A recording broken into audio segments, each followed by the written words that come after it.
I always believed that if a mother loves deeply enough, her child will grow into a grateful adult. But life taught me that love doesn't guarantee loyalty, and sometimes the most painful betrayals come from those we've sacrificed everything for. I never thought my only daughter would take my retirement savings, then call me a burden when I needed help. But that's exactly what happened, and the one phone call I made changed everything. Before we jump back in, tell us where you're tuning in from, and if this story touches you, make sure you're subscribed, because tomorrow, I've saved something extra special for you. The morning light filtered through my kitchen window as I stirred my tea, watching steam rise in delicate curls. At 68, I had settled into a quiet rhythm since retiring from 35 years of teaching English literature at Oak Ridge High.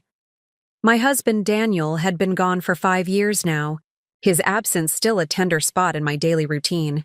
But I had adapted, finding joy in small pleasures: my garden, my books, my golden retriever Rusty, who dozed peacefully at my feet. The phone rang, shattering my peaceful morning ritual. I recognized the ringtone immediately. My daughter Olivia.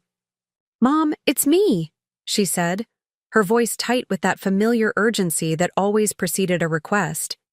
"Do you have a minute?" "Of course, sweetheart. Is everything all right?" I cradled the phone between my ear and shoulder, already moving toward my desk where I kept my checkbook. "Ryan and I found the perfect investment opportunity," she explained, words tumbling out in excited bursts. "It's this amazing property development in Portland. The returns are guaranteed. We're talking double our investment within 18 months. My heart sank. This wasn't the first time. Since Olivia married Ryan Parker 6 years ago, these perfect opportunities had become increasingly frequent. Sometimes it was a startup company, other times a real estate venture. The pattern was always the same: initial excitement, urgent need for capital, promises of remarkable returns, and then silence. "How much are you thinking?" I asked, already knowing I would say yes. 200,000. She paused, then rushed on before I could respond. "I know it sounds like a lot, but Mom, this is different. Ryan's been working with these developers for months. It's absolutely solid." $200,000, nearly half of what remained, in my retirement account after helping them with the down payment on their house, Olivia's MBA, and 3 previous can't-miss investments. Daniel and I had saved carefully for decades, living modestly to ensure our golden years would be comfortable. Now it was just me, and my safety net was growing thinner. "Mom, are you still there?" "Yes, honey, I'm here." I took a deep breath. "That's a significant amount." "I know, and I wouldn't ask if it wasn't important. But this could set us up for life, and then we can take care of you." Her voice softened. "Please, Mom. You know I wouldn't ask if I wasn't certain." There, it was, the promise that had kept me saying yes for years. The belief that eventually my sacrifices would create security not just for Olivia, but for all of us. That one day, the flow of support would reverse. "Let me think about it," I said, although we both knew what my answer would be. It had always been yes. From the moment I first held her in my arms, I had never been able to deny her anything. 3 days later, I transferred the money from my retirement account to Olivia's. The withdrawal penalties were steep, leaving me with just over $235,000 for the rest of my life. But I told myself it was worth it. I had always lived simply. I could continue to do so. When I called to tell her the money had been transferred, Olivia was effusive. "You're the best, Mom. I promise you won't regret this. We'll have you over for dinner this weekend to celebrate, okay?" But the dinner invitation was postponed, then forgotten. Weeks passed with minimal contact, just brief text messages when I reached out first. This, too, was part of the pattern. Once the money was secured, Olivia and Ryan became scarce until the next need arose. My friend Maggie noticed my quietness during our weekly lunch at the Old Mill Cafe. "You gave them more money, didn't you?"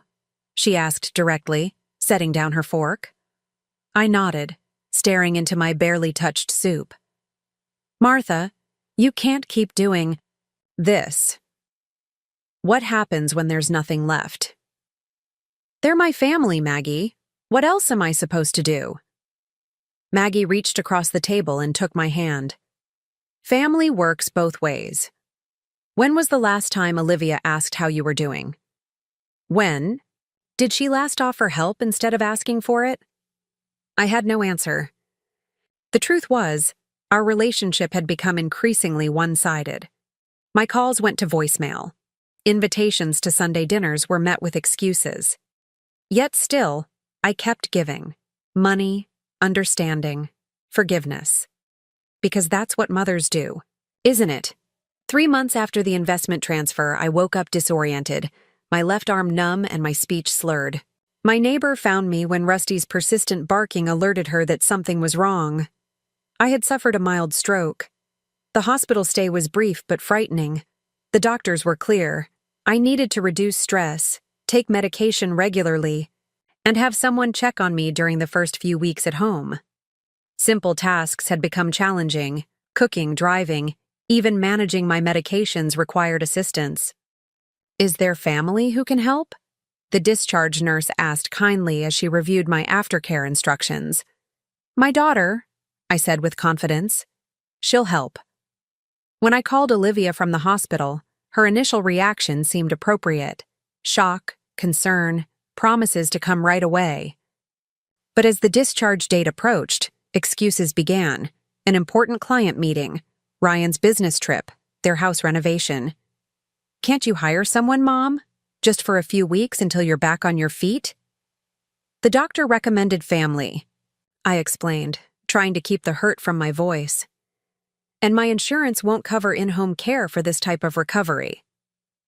"What about your friend Maggie? Can't she help?"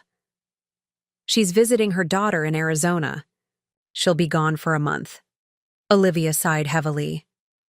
"I just don't know how we can manage this right now.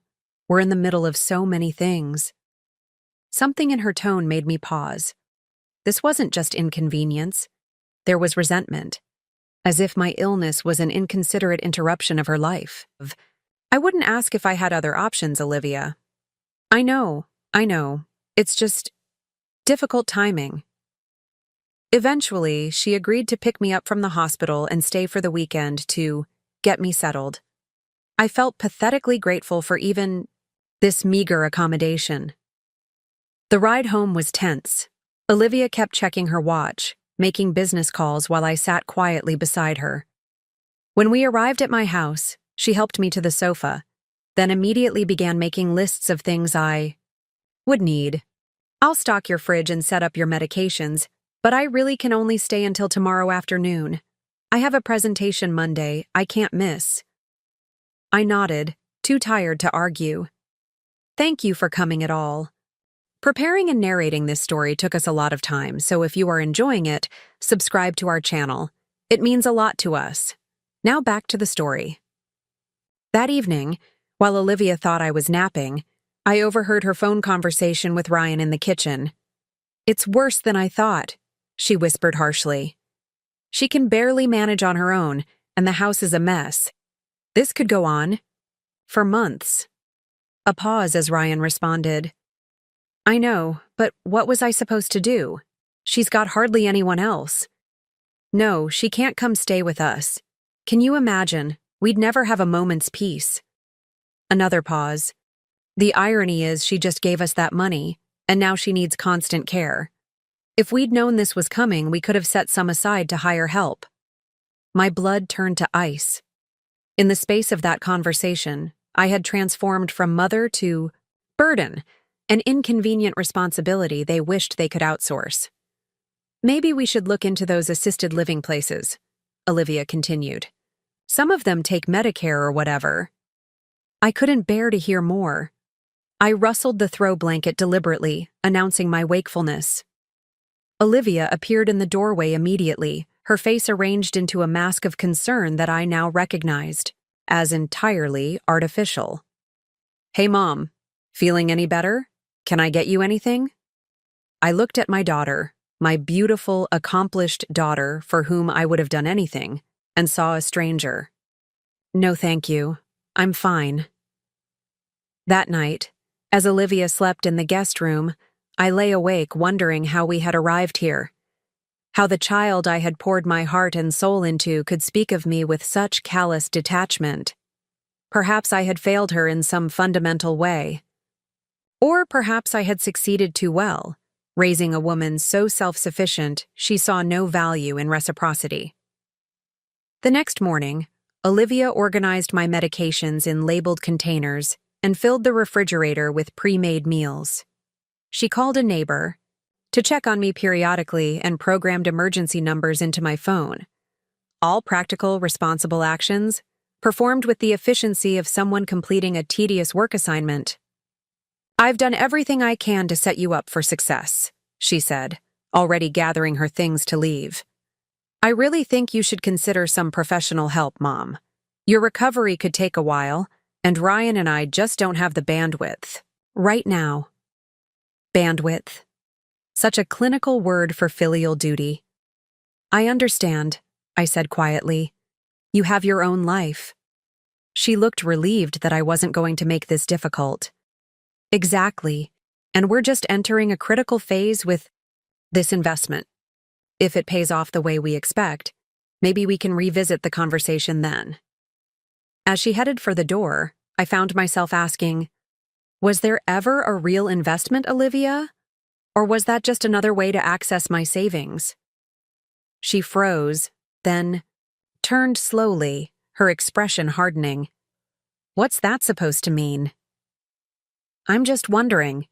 There have been so many perfect opportunities over the years, so many promises of returns that never materialized."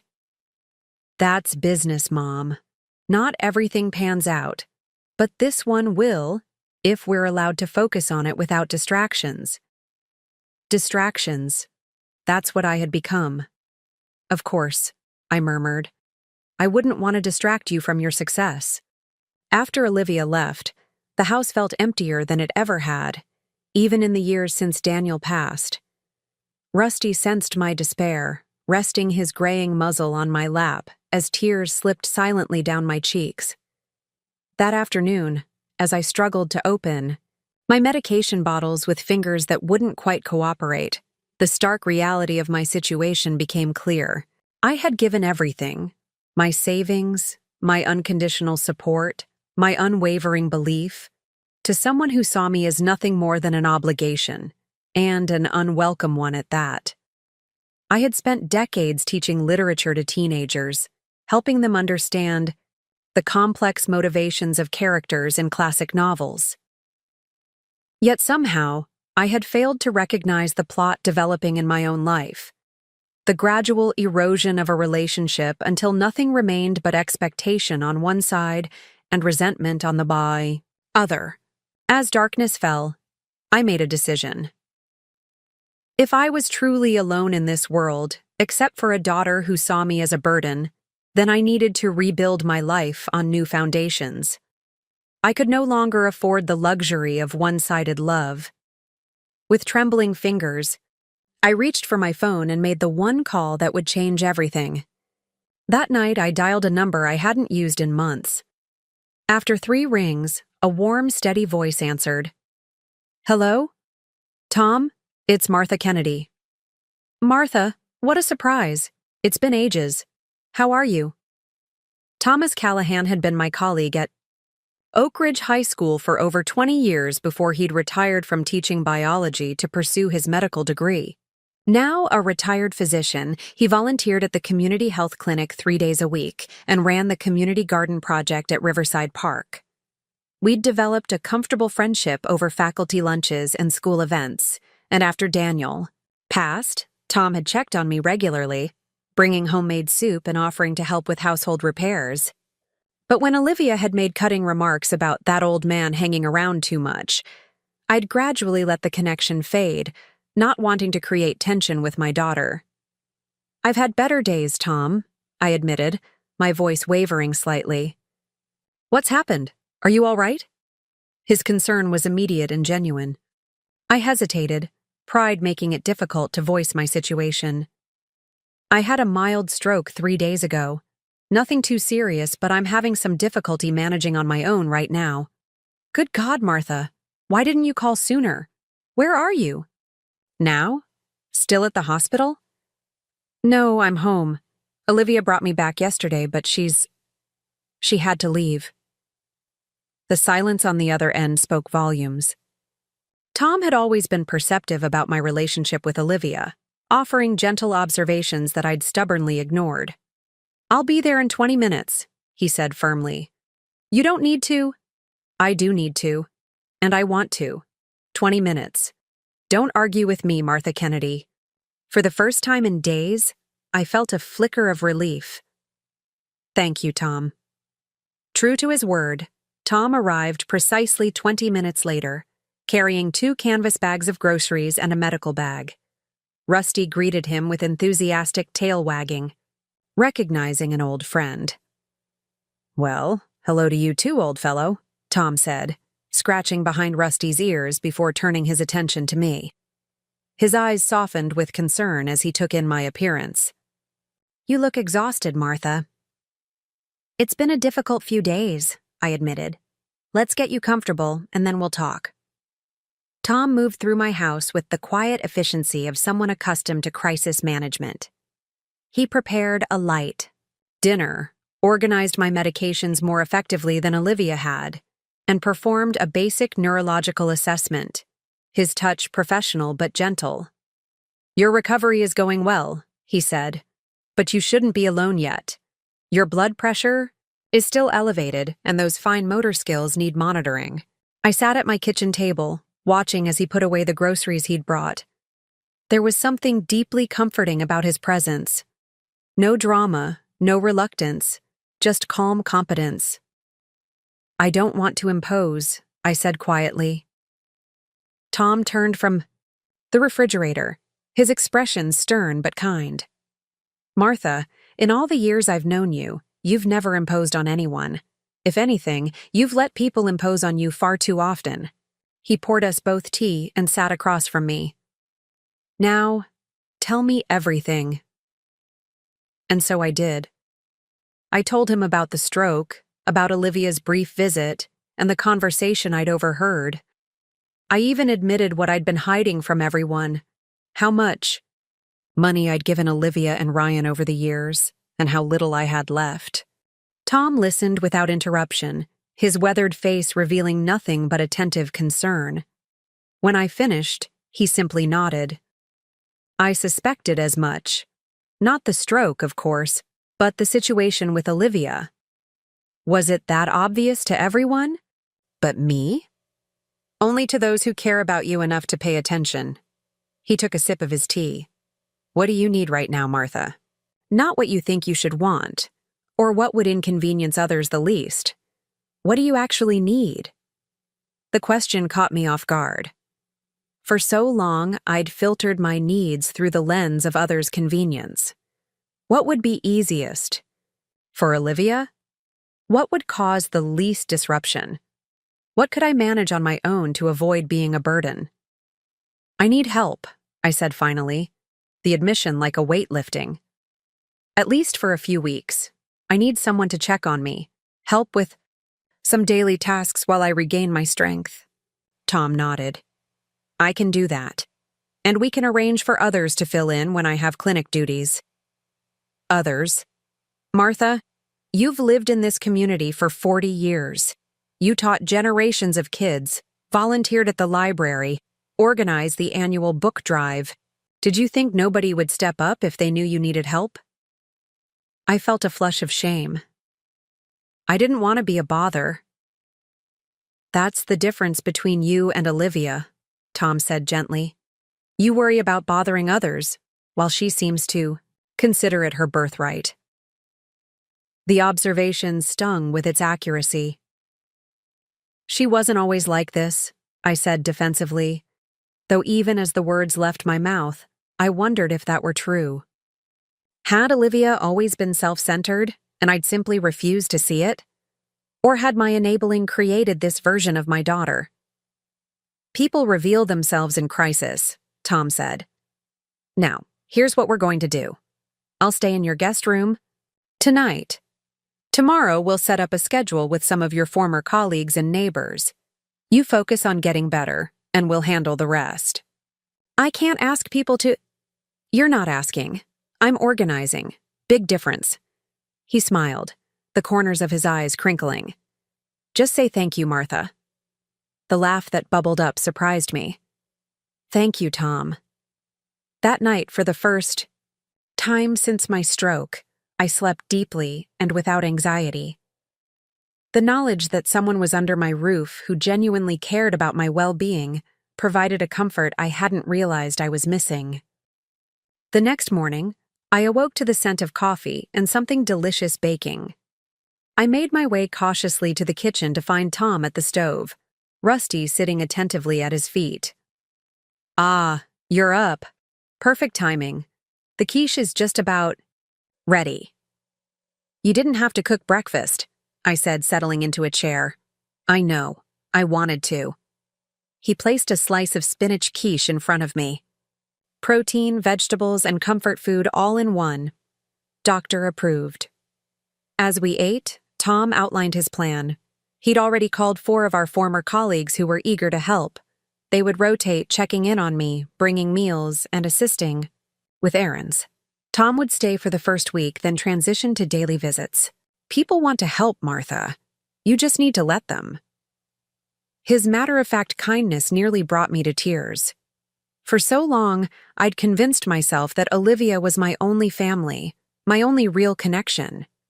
Now I was confronted with evidence to the contrary, a network of people willing to step in without hesitation, without conditions, without resentment. The next few days established a new rhythm. Tom stayed in my guest room, working on his laptop during the day and sharing meals with me in the evening. Other helpers began to arrive. Margaret from the English department brought homemade soup and stayed to grade papers while I rested. John, the retired principal, drove me to a follow-up doctor's appointment. Lisa, my former student who now owned the local bookshop, brought new releases she thought I'd enjoy and read aloud when my eyes tired. Each act of kindness loosened something that had been tightly wound inside me. I began to see that I wasn't alone, that my value wasn't measured by what I could provide to Olivia, but by the connections I'd built throughout my life. Olivia called only once that week, her voice businesslike. Just checking in, Mom. How are you managing? I'm doing well, actually. Tom Callahan is staying with me and several friends have been helping out. A pause. Tom Callahan? Your old colleague? Why is he staying at your house? Because I needed help, and he offered. I kept my tone neutral, though I could feel an unfamiliar edge wanting to creep in. You could have called me if things were that bad, she said, a note of indignation in her voice. Could I? The question hung between us. Of course, she insisted, though we both knew it wasn't true. Anyway, I'm glad you have help. We're swamped with the development project. The investors need constant updates. I understand. You focus on your work. Thanks for understanding, Mom. That's why you're the best. After we hung up, I sat quietly, processing the conversation. There had been no real concern in her voice, no offer to visit, just relief that someone else had taken on the responsibility. And for the first time, that realization didn't devastate me. Instead, I felt a strange sense of clarity, as if a fog had lifted. Tom found me on the back porch, staring out at my neglected garden. Everything all right? Olivia called. She's glad I have help because she's too busy to provide it. He sat beside me. And how do you feel about that? Oddly liberated, I admitted.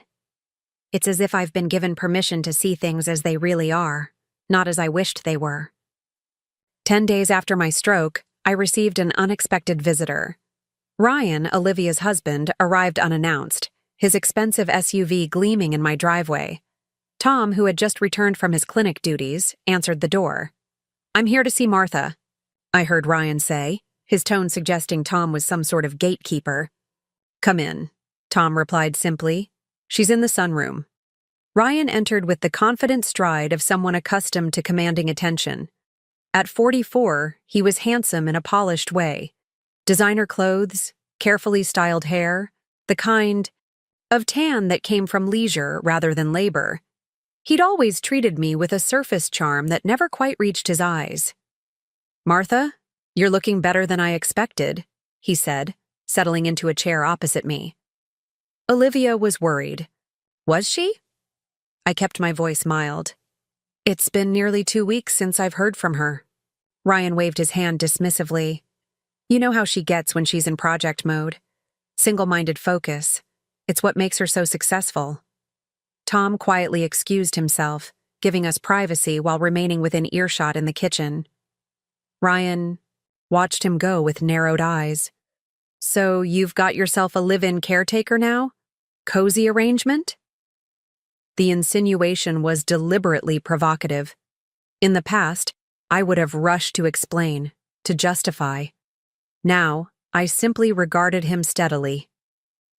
"Tom is a friend helping during my recovery. Why are you here, Ryan?" He leaned forward, switching to his business demeanor. "Olivia and I have been talking. We think it might be time for you to consider downsizing. This house is too much for you to manage, especially now." I raised an eyebrow. "Is that so?" "It makes sense, Martha. You're living alone in a 3-bedroom house with stairs and a large yard. After this health scare, wouldn't you feel safer in a place designed for seniors? There are some excellent communities in Portland." "And what would happen to this house?" Ryan shrugged, trying to appear casual, though his eyes were calculating. "We could help you sell it. The market in Oak Ridge is hot right now, especially for established properties in good school districts. You could use the proceeds for your care facility and have a nice cushion besides." "I see." I took a slow sip of my tea. "And would you be handling the sale?" "It would make sense. My company specializes in these types of properties. We'd waive most of our fees, of course." Of course. Ryan's real estate development company would stand to make a handsome commission, and they'd gain control of a valuable property in a desirable neighborhood. I wondered if they already had buyers or development plans in mind. "This is quite sudden," I observed. "I haven't even completed my recovery yet." "It's never too early to plan ahead," Ryan pressed. "And frankly, Martha, Olivia is worried about your finances. You've been very generous with us, and we're concerned about your long-term security." The irony was so thick it nearly choked me. After taking half my retirement savings, they were suddenly concerned about my financial security. How thoughtful. Did Olivia mention that the last withdrawal to help with your investment opportunity left me with just over $200,000 for the rest of my life? Ryan had the grace to look momentarily discomfited, but recovered quickly. "All the more reason to liquidate this asset. You're sitting on at least $500,000 in equity." "And the investment? How is that progressing?" He shifted slightly. "These things take time. The development phase is always the most capital-intensive with the least visible progress." "I see." I set down my cup carefully. "Well, Ryan, I appreciate your concern, but I'm not interested in selling my home or moving to a care facility. I'm recovering well, and I have a support system here in Oak Ridge that I value." His expression hardened. "Don't you think you're being short-sighted? What happens when the next medical issue arises? Will you expect Olivia to drop everything again?" "I haven't expected Olivia to do anything," I said quietly. "In fact, I've asked very little of her in comparison to what she's asked of me." Ryan stood abruptly. "We're trying to help you, Martha. Olivia is stressed enough without having to worry about you living alone in this big house, falling downstairs or whatever. Please thank Olivia for her concern. You can tell her I'm doing fine." Ryan's jaw tightened. I'll tell her you're being stubborn. She won't be happy about this. After he left, Tom returned to the sunroom, his expression carefully neutral. That was illuminating, he said. It certainly was. I looked out at my garden where spring shoots were beginning to emerge despite months of neglect. They want my house, Tom. So it seems. What I don't understand is why now. They have their own home. They've never shown interest in mine, before. Tom sat beside me. Real estate development is Ryan's business. Maybe he sees an opportunity in your neighborhood. Or perhaps they need the money from selling your house to cover losses from their supposed investment. I considered this. You think the investment might not be real? I think people who are genuinely concerned about your well-being don't try to move you out of your home while you're still recovering from a stroke. He patted my hand. Just be careful, Martha. Watch your accounts, and maybe it's time to review your will and other legal documents. His words sent a chill through me. I had always assumed Olivia's financial requests were legitimate, if poorly planned. The idea that there might be deliberate deception was almost too painful to contemplate. Yet I couldn't dismiss the possibility, especially after Ryan's transparent attempt to gain control of my house. That afternoon, I called my bank and discovered something disturbing. There had been 3 attempted withdrawals from my account.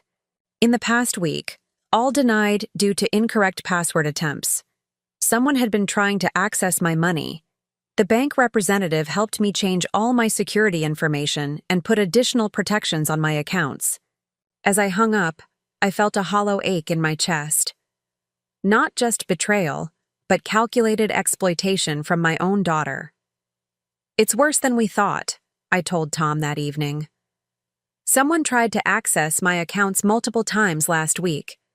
His expression was grim, but not surprised. I was afraid of that.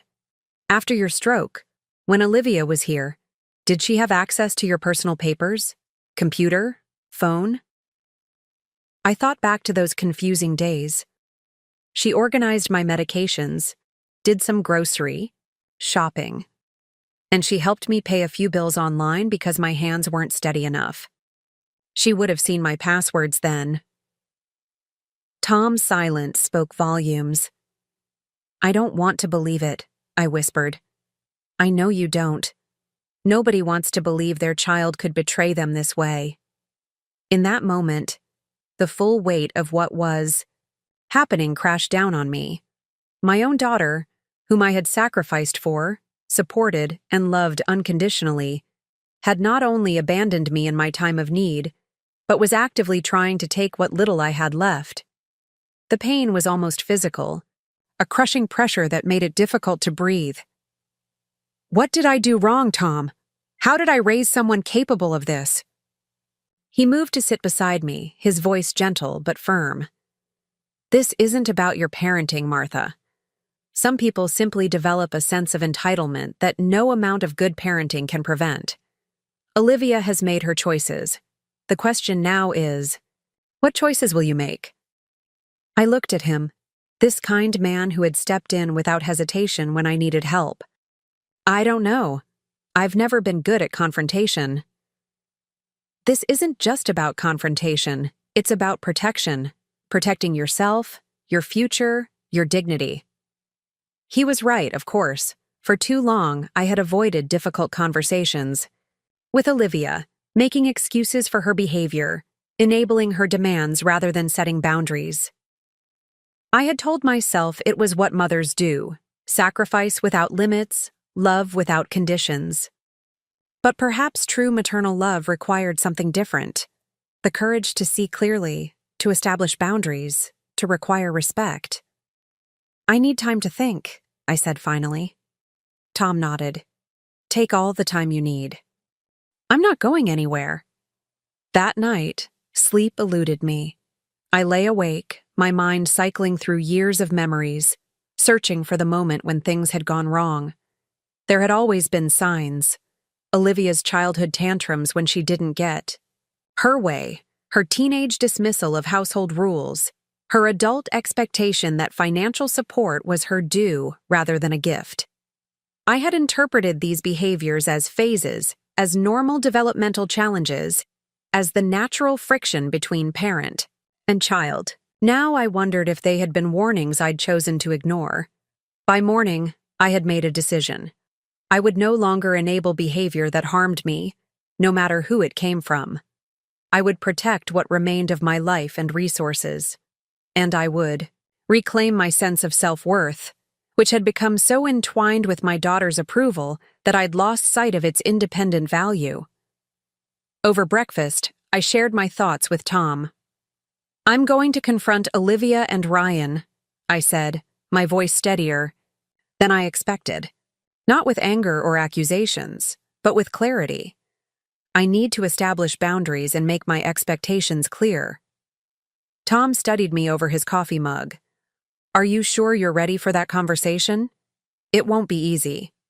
"No, it won't. But avoiding difficult things hasn't served me well so far." I managed a small smile. "Besides, I taught teenagers for 35 years. I know something about handling uncomfortable conversations." He returned the smile. "That you do. And what about your finances?" "I'm meeting with my attorney tomorrow. I need to update my will and power of attorney.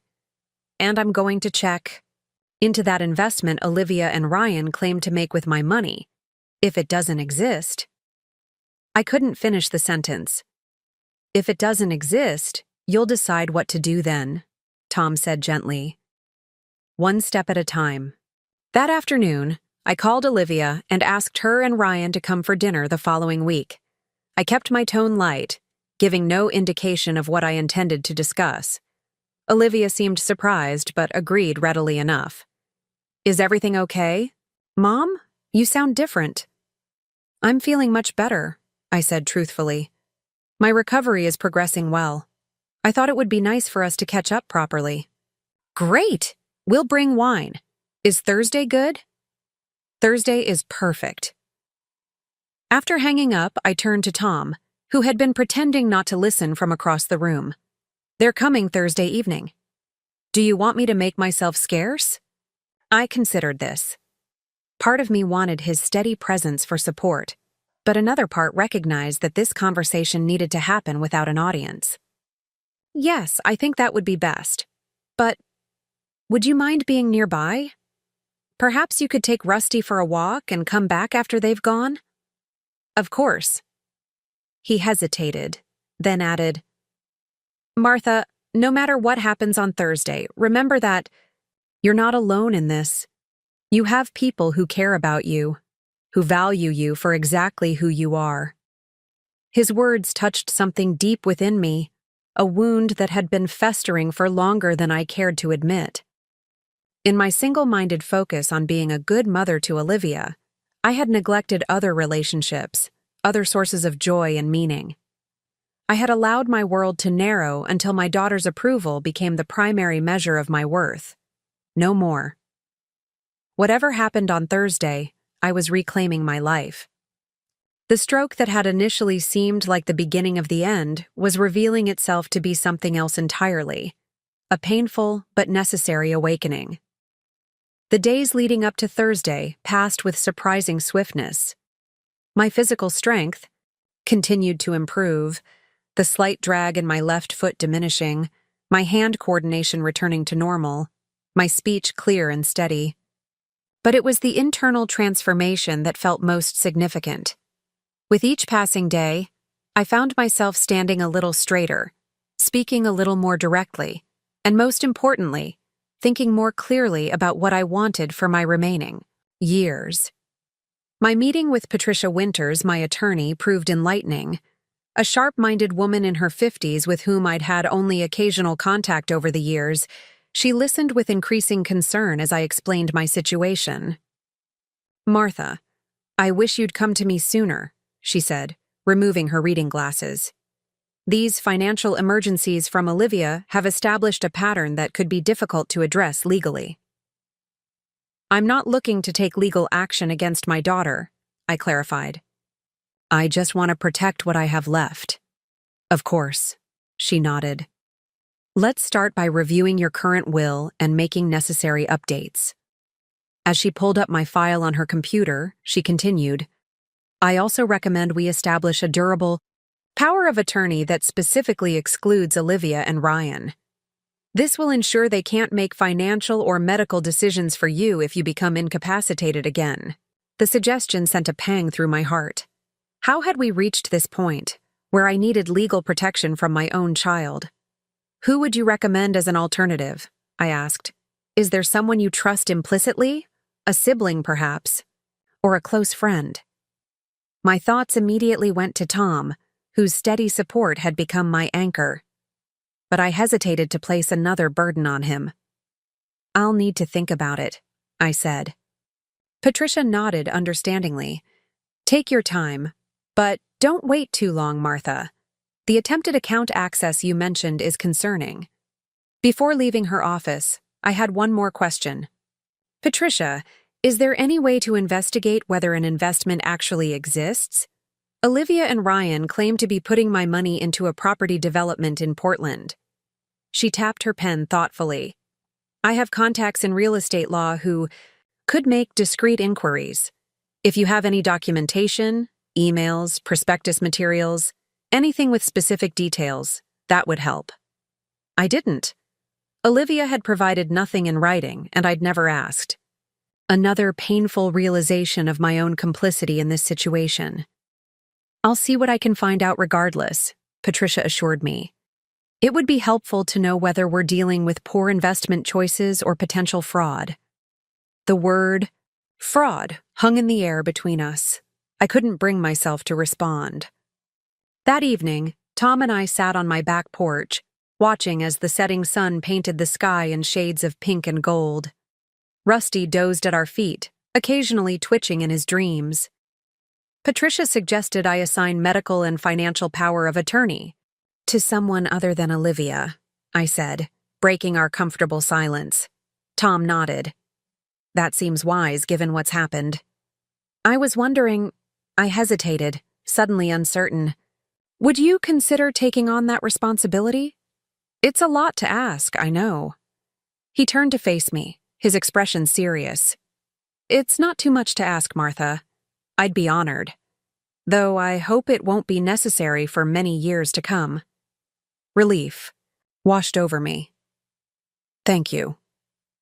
You know, he said thoughtfully, there's something I've been meaning to show you. Are you up for a short drive tomorrow? Where to? The community garden at Riverside Park. I think you might find it interesting. The next morning, Tom drove us to Riverside Park, a 20-acre green space along the Willamette River that had been transformed in recent years from a neglected municipal park to a vibrant community gathering place. I'd visited occasionally to walk Rusty, but hadn't explored the newer additions.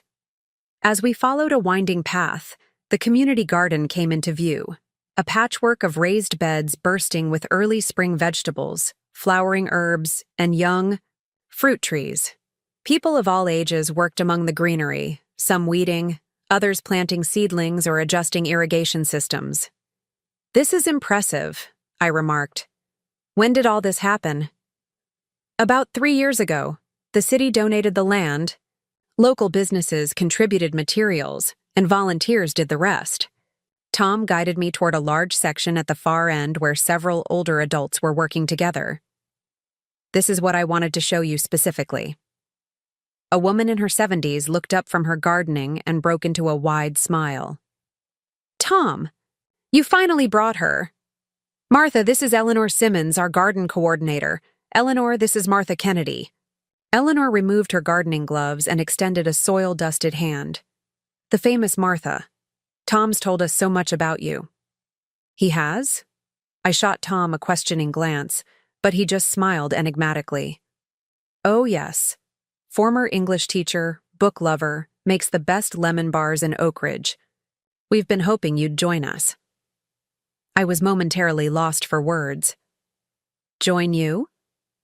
Our senior gardening collective, Eleanor explained, gesturing to the surrounding plots. We call ourselves the Late Bloomers. Terrible pun, but it fits. We're All retirees who maintain this section of the community garden together. I've never been much of a gardener, I admitted. Eleanor waved away my concern. Neither was I until I turned 70. Now look at me. I can tell you the Latin name for every plant in this garden. It's never too late to develop a green thumb. For the next hour, Eleanor introduced me to the other late bloomers, a retired dentist, a former bus driver, a librarian, a mechanic, each with their own small plot, but working collectively on larger projects. They shared their knowledge freely, pointing out what they were growing and offering tips with infectious enthusiasm. We meet 3 mornings a week, Eleanor explained as we toured the garden.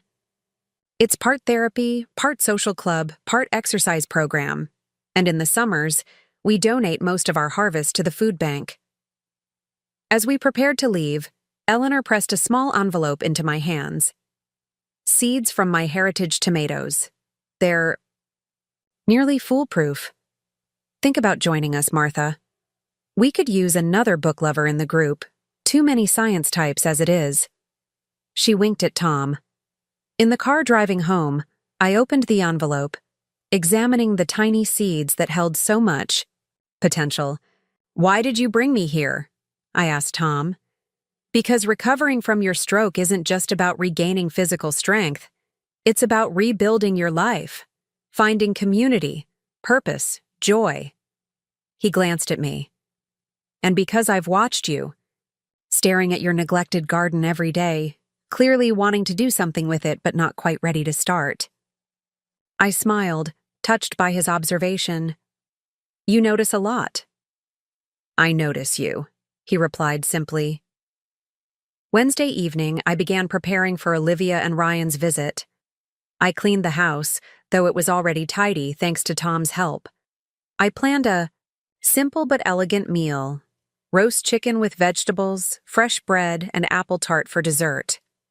Nothing extravagant, but nourishing and homey. Tom watched my preparations with a hint of concern. You're not overdoing it, are you? Your recovery. I'm fine, I assured him. Actually, I feel better than I have in months. There's something clarifying about finally facing a difficult truth. He nodded, understanding. Just remember, regardless of how tomorrow goes, you've already taken the hardest step, seeing the situation clearly. That night, after Tom had gone to his own home for the first time in nearly 2 weeks, with promises to return the following evening after Olivia and Ryan left, I sat alone in my bedroom, mentally rehearsing what I needed to say. Not accusations or recriminations, but clear, firm boundaries.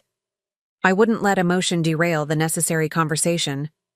I slept soundly and woke on Thursday feeling strangely peaceful. Whatever happened that evening, I had support, I had a plan, and most importantly, I had begun to reclaim my sense of self-worth. At precisely 6 o'clock, the doorbell rang.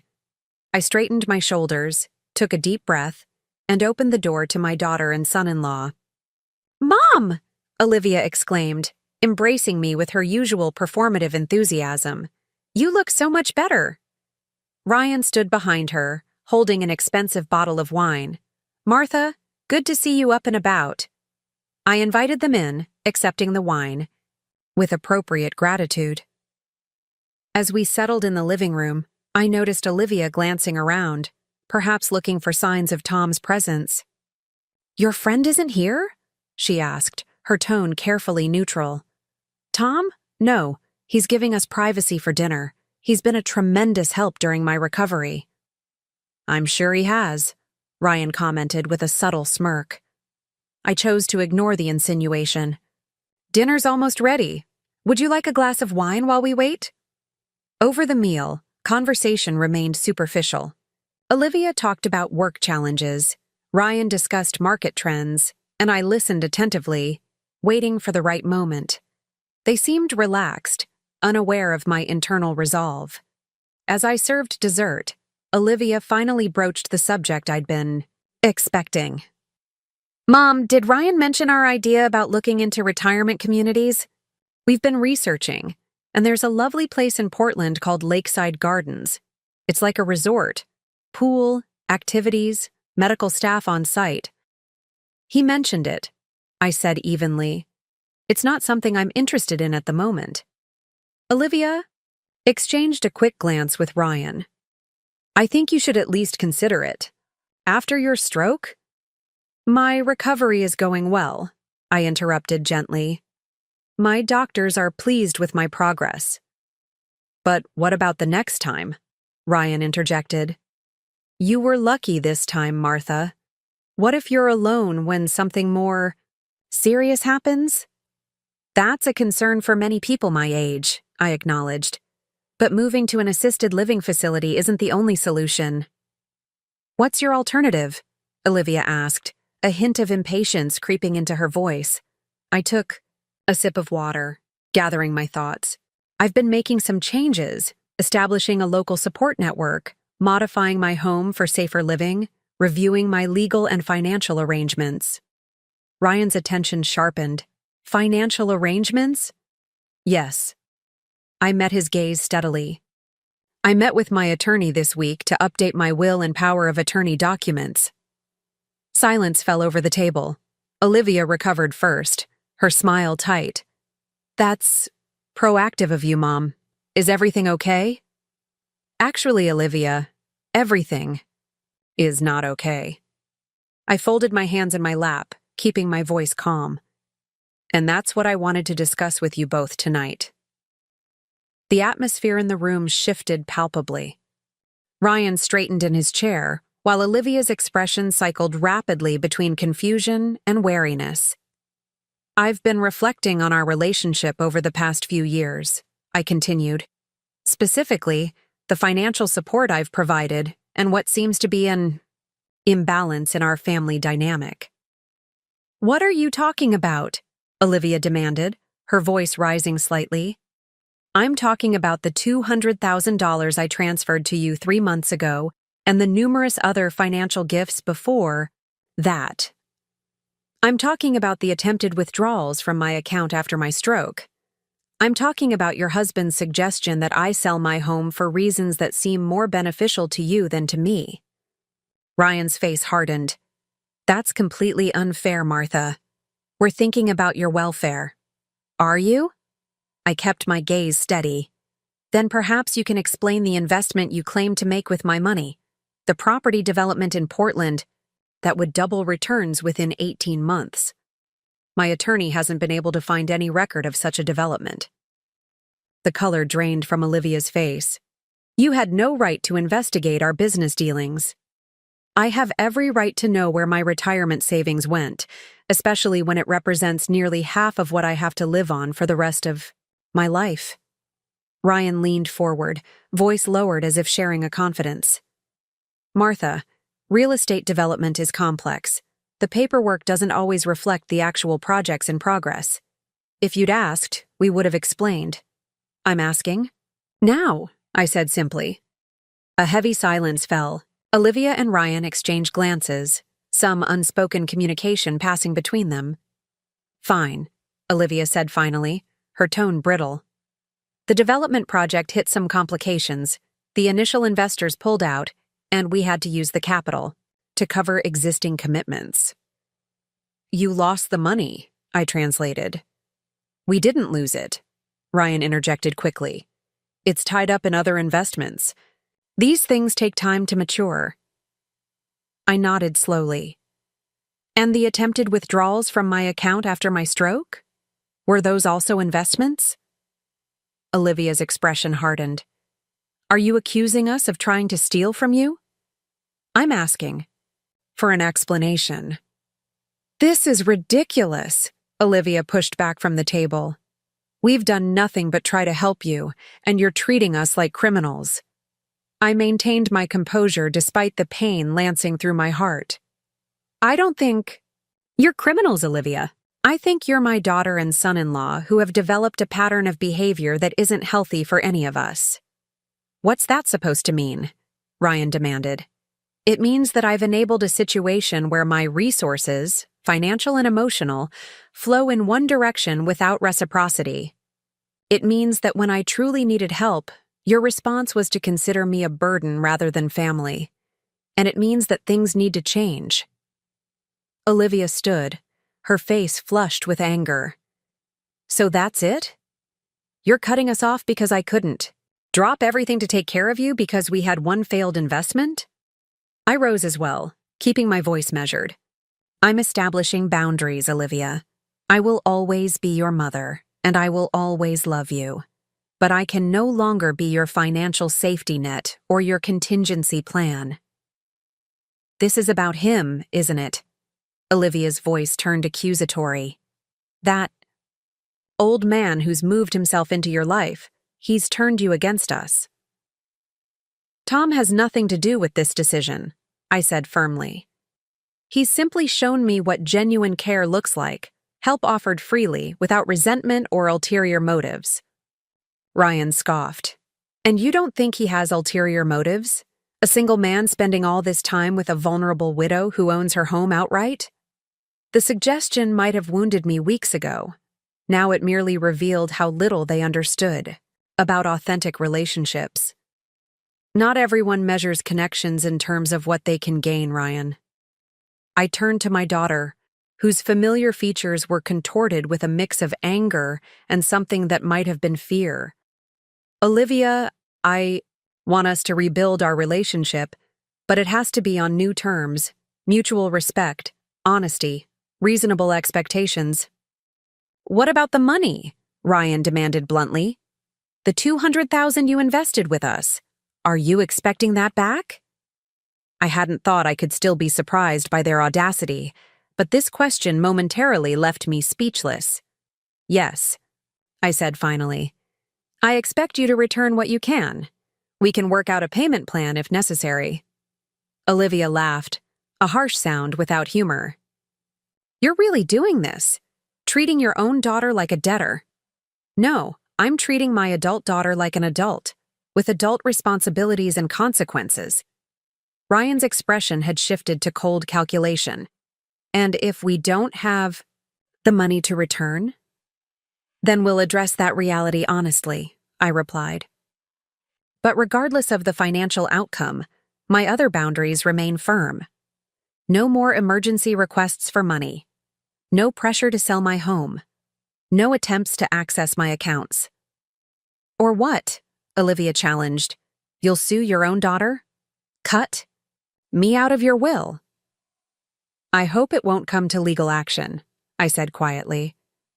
As for my will, I've made adjustments to reflect my current circumstances and to protect my interests. The details aren't relevant to tonight's discussion. Ryan placed his hand on Olivia's arm, a restraining gesture. Let's go, Liv. This conversation isn't productive. My daughter stared at me, her expression a complex mixture of emotions. For a moment, I thought I glimpsed something like shame beneath the anger and defensiveness. Then her features hardened again. Fine, we're leaving. She gathered her purse. When you come to your senses and realize that Tom Callahan is manipulating you for your money, don't expect us to welcome you back with open arms. The irony of her accusation was so profound I almost laughed. Instead, I simply said, I love you, Olivia. That hasn't changed. When you're ready to talk again, really talk, I'll be here. They left without another word, the front door closing with unnecessary force behind them. I stood in my dining room, surrounded by the remnants of our dinner, feeling strangely hollow yet lightened. The confrontation I had dreaded for so long was over, and I had emerged intact. I began clearing the table, methodically stacking dishes and wrapping leftover food. The mechanical tasks helped settle my racing thoughts. When the kitchen was tidy, I made a cup of tea and sat on the back porch, watching darkness descend over my garden. The phone call came an hour later. I hesitated when I saw Tom's name on the screen, uncertain whether I was ready to discuss what had happened. Hello? Martha. Tom's voice was warm. Just checking to see if you're okay. I can call back tomorrow, if you prefer. No, it's fine. I took a deep breath. They've gone. How did it go? About as well as could be expected, which is to say, not well at all. I found myself describing the conversation in detail: Olivia's anger, Ryan's cold calculations, their accusations about Tom's motives. They seem to think you're after my money. Tom's gentle laugh carried through the phone, projecting their own motivations onto others. Classic defensive mechanism. That's what I thought too. I sighed deeply. I don't know what happens next, Tom. I made it clear I expect them to return the money, but I'm not holding my breath. Did establishing boundaries give you any sense of closure? I considered the question carefully. Not closure exactly. More like a new beginning. The relationship isn't ended, just fundamentally changed. Whether Olivia can adapt to that change remains to be seen. And how are you feeling? Sad, relieved, a little numb. I paused, realizing there was another emotion beneath those more obvious ones. And proud, I think, of finally standing up for myself. You should be proud, Tom affirmed. It took tremendous courage to do what you did tonight. We talked. A while longer, his steady voice a balm to my raw emotions. Before hanging up, I asked, "Would you like to come for breakfast tomorrow? I'd like to tell you about the community garden. I think I might join those late bloomers after all." I'd like that very much, Martha. That night, sleep came more easily than I expected. Whatever storms lay ahead with Olivia, I had weathered the first and most difficult confrontation. I had spoken my truth calmly and with dignity. The outcome wasn't what I'd hoped for, but it was honest, and there was a certain peace in that honesty. The next morning dawned clear and bright. I let Rusty out into the backyard and stood watching him explore the dewy grass, his elderly movements still infused with curiosity and joy. From my vantage point on the porch, I could see the neglected flower beds along the fence line, the empty vegetable garden boxes Daniel had built years ago, the overgrown rose bushes that needed skilled pruning. Eleanor's seed packet sat on my kitchen windowsill. Heritage tomatoes, nearly foolproof, she'd said. Perhaps it was time to test that theory. I was still in the backyard, clearing weeds from one of the garden boxes, when Tom arrived. He stood at the garden gate, watching me with an approving smile. "Starting your own version of the late bloomers?" he asked. I straightened, brushing soil from my hands. "Just preparing the ground. Eleanor's seeds deserve a fighting chance. Need a hand?" "Always." As we worked side by side in the morning sunshine, I felt a subtle shift within myself, a quiet certainty that whatever came next with Olivia, I would face it from a position of strength rather than vulnerability. I had spent decades nurturing others. Now it was time to nurture myself, to cultivate new growth in the garden of my own life. The heritage tomato seeds might take time to bear fruit. So might the boundaries I had established with my daughter. But I had taken the crucial first step, breaking the soil, removing the weeds, preparing for new possibilities. 2 days after the confrontation with Olivia and Ryan, Patricia called with news about the investment. "As I suspected, Martha, there is no property development matching the description you were given. I had my contact check all pending permits and recent land acquisitions in the Portland area. Nothing fits." I absorbed this confirmation of what I already knew in my heart. What does that mean legally? It depends on what you want to pursue. There's potential for a civil case for fraud or misrepresentation, but lawsuits between family members are messy, expensive, and emotionally draining. "I'm not interested in suing my daughter," I said firmly, "but I would like to recover some of what I gave them, if possible. Then I suggest a formal demand letter outlining repayment terms. It establishes your serious intent without immediately escalating to court action." I agreed to this approach, and Patricia promised to draft the letter promptly. After hanging up, I sat quietly, processing the conflicting emotions churning within me. The confirmation that Olivia and Ryan had deliberately deceived me about the investment was painful but not surprising. What surprised me was my own response, not devastation or rage, but a calm determination to address the situation directly and move forward. Tom found me in this contemplative state when he arrived for our now regular afternoon walk.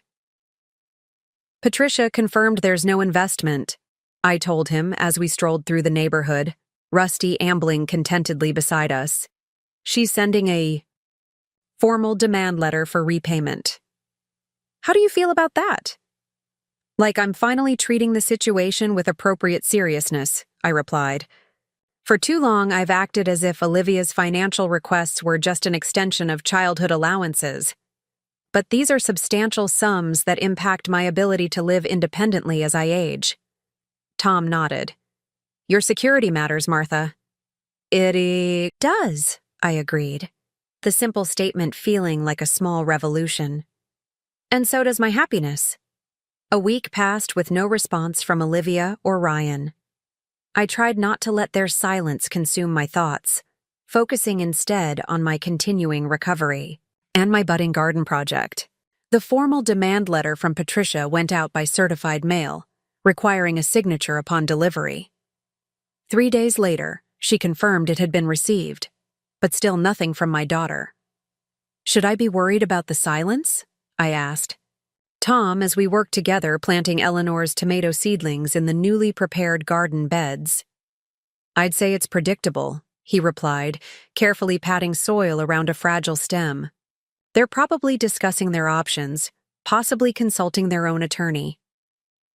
"Do you think they'll fight it?" Tom sat back on his heels, considering. "It depends on whether they still have the money and how much they value their relationship with you versus the financial gain."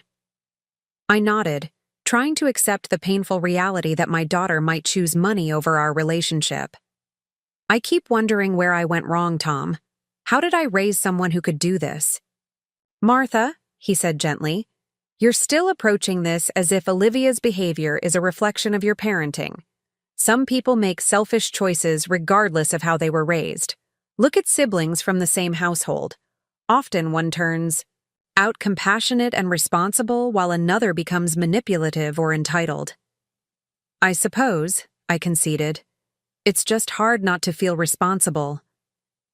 "That's because you're a good person who takes responsibility seriously."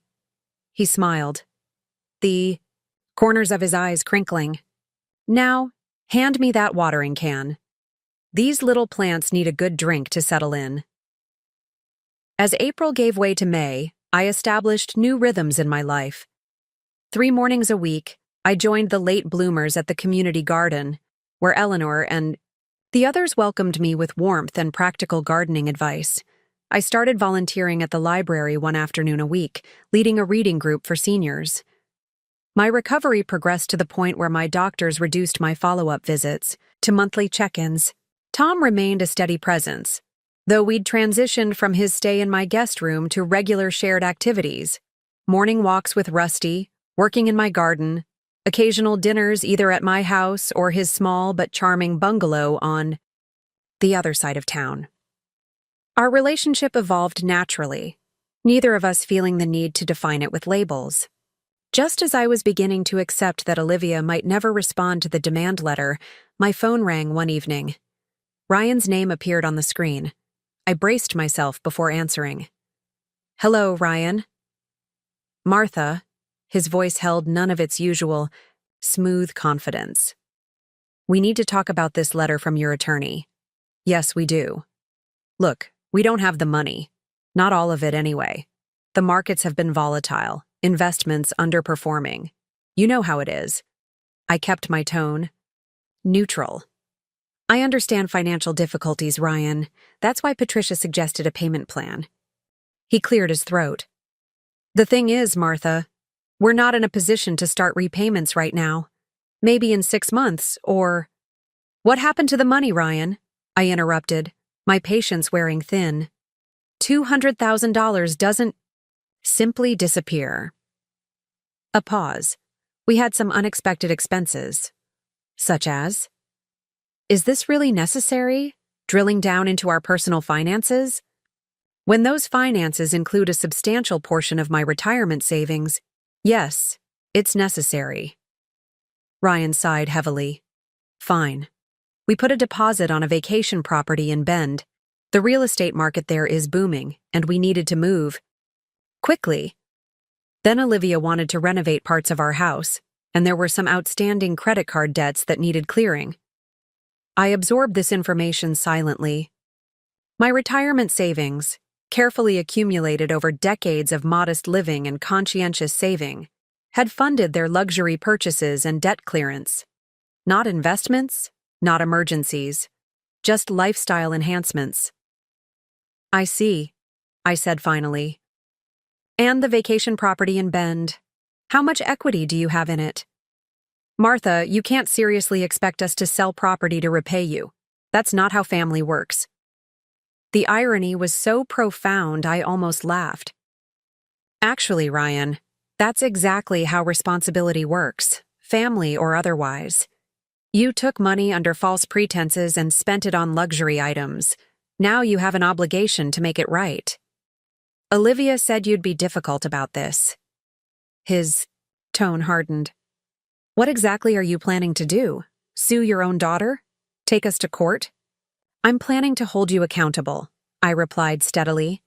If that requires legal action, then yes, that's a step I'm prepared to take. You're bluffing, Ryan scoffed. You wouldn't put Olivia through that kind of stress. I wouldn't want to, I agreed. But I will if necessary. The choice is yours. Work with me on a reasonable repayment plan, or force me to pursue other options. This is that old man's influence, isn't it?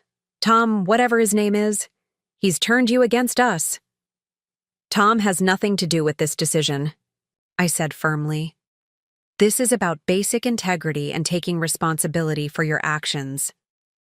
Ryan's voice dropped to a threatening whisper. You know, Martha, if you push this, there will be consequences. Olivia is devastated that her own mother would treat her this way. You might never see her again. Is that what you want? To lose your only child over money? His attempt at emotional manipulation might once have worked. Now it only strengthened my resolve. I'm not the one choosing money over family, Ryan. You and Olivia made that choice when you decided to take advantage of my generosity and trust. I kept my voice calm but firm. I'll give you 1 week to come back with a proposal for repayment. After that, Patricia will proceed with legal options. You'll regret this, he warned before hanging up. I sat quietly after the call ended, processing the conversation. Ryan's threats didn't surprise me, nor did his attempt to shift blame. What surprised me was my own reaction, not fear or guilt, but a steady certainty that I was doing the right thing. When Tom arrived for our planned dinner an hour later, I recounted the conversation. He actually threatened that you might never see Olivia again. Tom shook his head in disbelief. That's textbook emotional manipulation. I know, I said, setting the table for our meal. The strange thing is, it didn't work. A month ago, that threat would have devastated me. Now I see it for what it is. A desperate attempt to maintain control. Tom studied me with a mix of pride and concern. You've come a long way in a short time, Martha. But don't underestimate how painful this estrangement might become if they follow through. I'm not underestimating it, I assured him. But I've realized something important. The relationship I've had with Olivia these past few years isn't actually the loving mother-daughter bond I pretended it was. It was a transaction, my money and support in exchange for occasional attention, and the illusion of family connection. And that's not enough for you anymore, Tom observed. No, I agreed. It's not. True to my expectations, a week passed with no proposal from Ryan or Olivia. Patricia proceeded with the next step.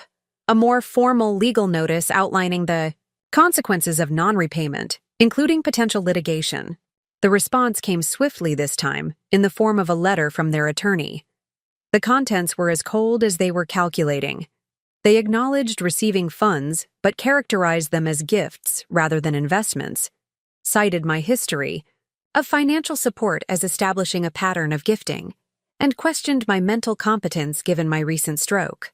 Patricia called me immediately after receiving a copy. "This is aggressive but not unexpected," she said. "They're laying groundwork to claim you willingly gave the money with no expectation of return." "What now?" I asked. "We have options. We can proceed with a civil suit for fraud, though that's costly and time-consuming. Or we can propose mediation, a neutral third party helping negotiate a settlement." "Mediation sounds less adversarial," I noted. "It is, and it might preserve some possibility of reconciliation down the road. But it only works if both parties participate in good faith."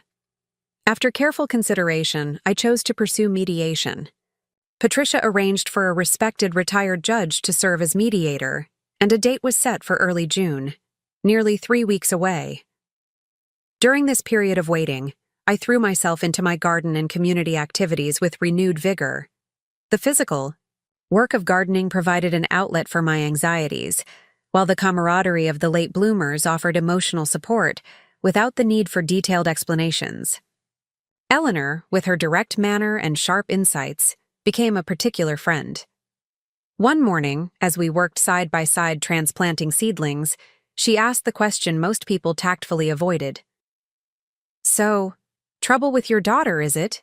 I looked up, startled by her directness. "How did you know?" She smiled kindly. "I recognized the signs. That particular mix of determination and heartbreak. Been there myself with my son years ago." "What happened?" I asked, curious about her experience. "Money. What else?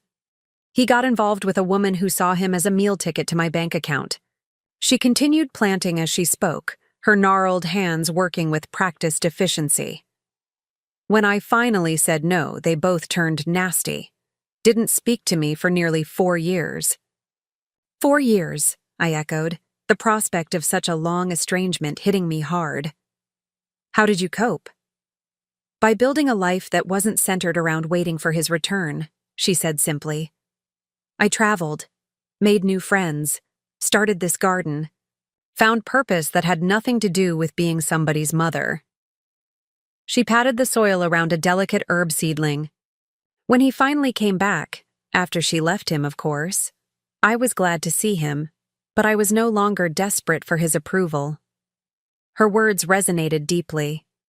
I, too, had been building a life no longer centered around Olivia's approval or presence. It wasn't the life I had envisioned for my retirement years, but it held its own richness and meaning. "Did you forgive him?" I asked. Eleanor considered this. "Eventually. But forgiveness doesn't mean forgetting or allowing the same patterns to resume.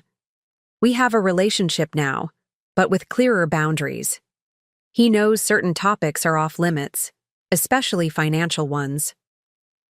"I hope Olivia and I can reach that point someday," I admitted. "You might," Eleanor said, neither pessimistic nor particularly optimistic. "But don't put your life on hold waiting for it to happen. That's the surest way to bitter disappointment." As the mediation date approached, I received an unexpected call from Maggie Chen, my old friend who had been visiting her daughter in Arizona. "Martha, I'm back in town and hearing all sorts of rumors. Lunch tomorrow? You can tell me everything." We met at the Old Mill Cafe, our usual spot. Maggie, refreshed from her extended family visit, listened intently as I recounted the events of the past 2 months. "I can hardly believe it," she said when I finished. "Well, actually the part about Olivia and Ryan taking advantage I can believe. I never trusted that slick husband of hers. But you, standing up for yourself, joining a gardening group, possibly taking legal action, that's the Martha Kennedy I always knew was in there." I smiled at her enthusiasm. "I'm not sure I knew she was in there." "Oh, she was. You were just too busy being a selfless mother to notice." Maggie's eyes twinkled. "And Tom Callahan, Always thought he carried a torch for you, even back when Daniel was alive. It's not like that, I protested, feeling a flush rise in my cheeks. Isn't it? Maggie raised an eyebrow. The man has been at your side through all of this. That's not just neighborly concern, Martha. I changed the subject, uncomfortable with Maggie's perceptiveness. The mediation is next week. I'm nervous about seeing Olivia and Ryan. Maggie sobered. Of course you are. But remember, you're not going in alone. You have your attorney and you have a legitimate claim.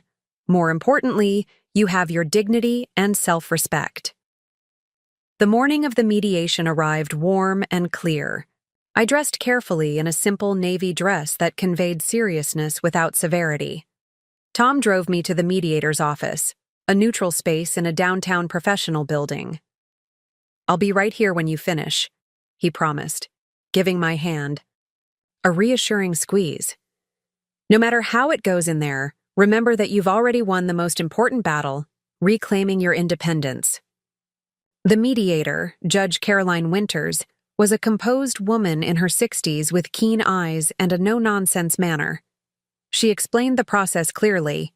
Each side would present their position, she would ask clarifying questions, and then she would work with us to find common ground for a potential settlement. Olivia and Ryan arrived with their attorney, a sharp-featured man in an expensive suit. Olivia barely glanced at me, her expression closed and defensive. Ryan maintained his usual, polished facade, though I detected tension in the set of his shoulders. Patricia presented our case first, outlining the pattern of financial requests, the specific representation of the $200,000 as an investment, and my subsequent discovery that no such investment existed. She provided documentation of my diminished financial situation and the impact on my retirement security. The opposing attorney countered with arguments about family financial support being customary, the alleged verbal agreement being unenforceable, and insinuations about my mental state, after the stroke affecting my recollection of events. Throughout these presentations, I maintained my composure, meeting Olivia's occasional glances with a steady gaze that conveyed neither anger nor submission. When Judge Winters asked me directly about my understanding of the money transfer, I spoke clearly and confidently. I provided the funds specifically as an investment in a property development that would generate returns. Had Olivia and Ryan told me they needed money for a vacation home and home renovations, I would not have compromised my retirement security for those purposes. And what outcome are you seeking today? The judge asked. Ideally, full repayment of the $200,000. Realistically, I understand they may not have liquid assets available. I'm open to a structured repayment plan or the transfer of equivalent equity from their vacation property. Judge Winters turned to Olivia. Would you like to respond directly?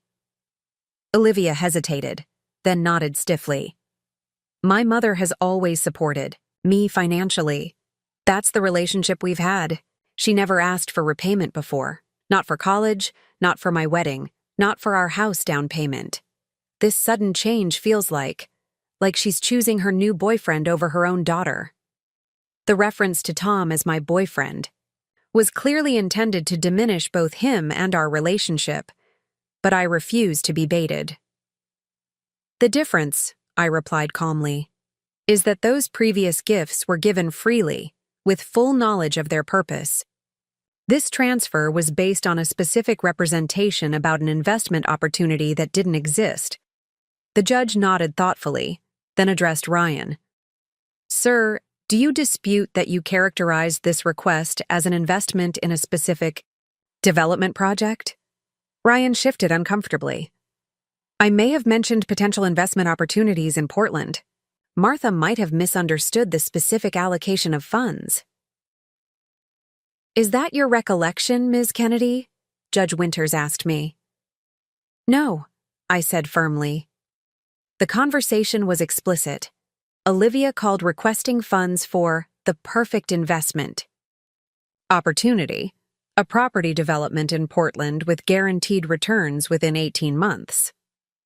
When I expressed concern about the amount, She assured me it was a solid investment that would eventually allow them to take care of me. The judge made notes, then addressed all of us.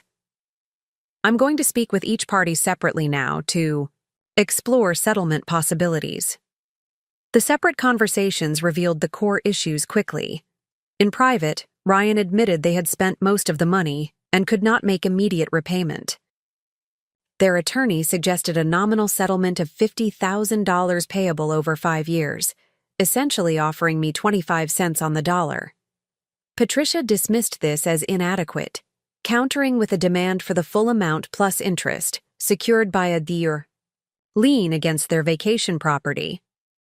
After several rounds of back and forth, Judge Winters proposed a compromise: $150,000 to be repaid over 3 years, with the vacation property serving as collateral.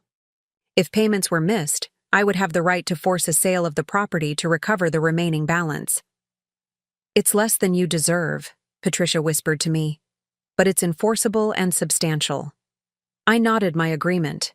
The terms weren't perfect, but they represented a meaningful consequence for Olivia and Ryan's actions, while still leaving room for potential reconciliation in the future.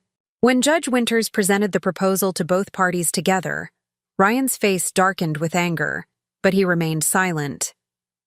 Olivia looked directly at me for the first time that day. Is this really what you want, Mom?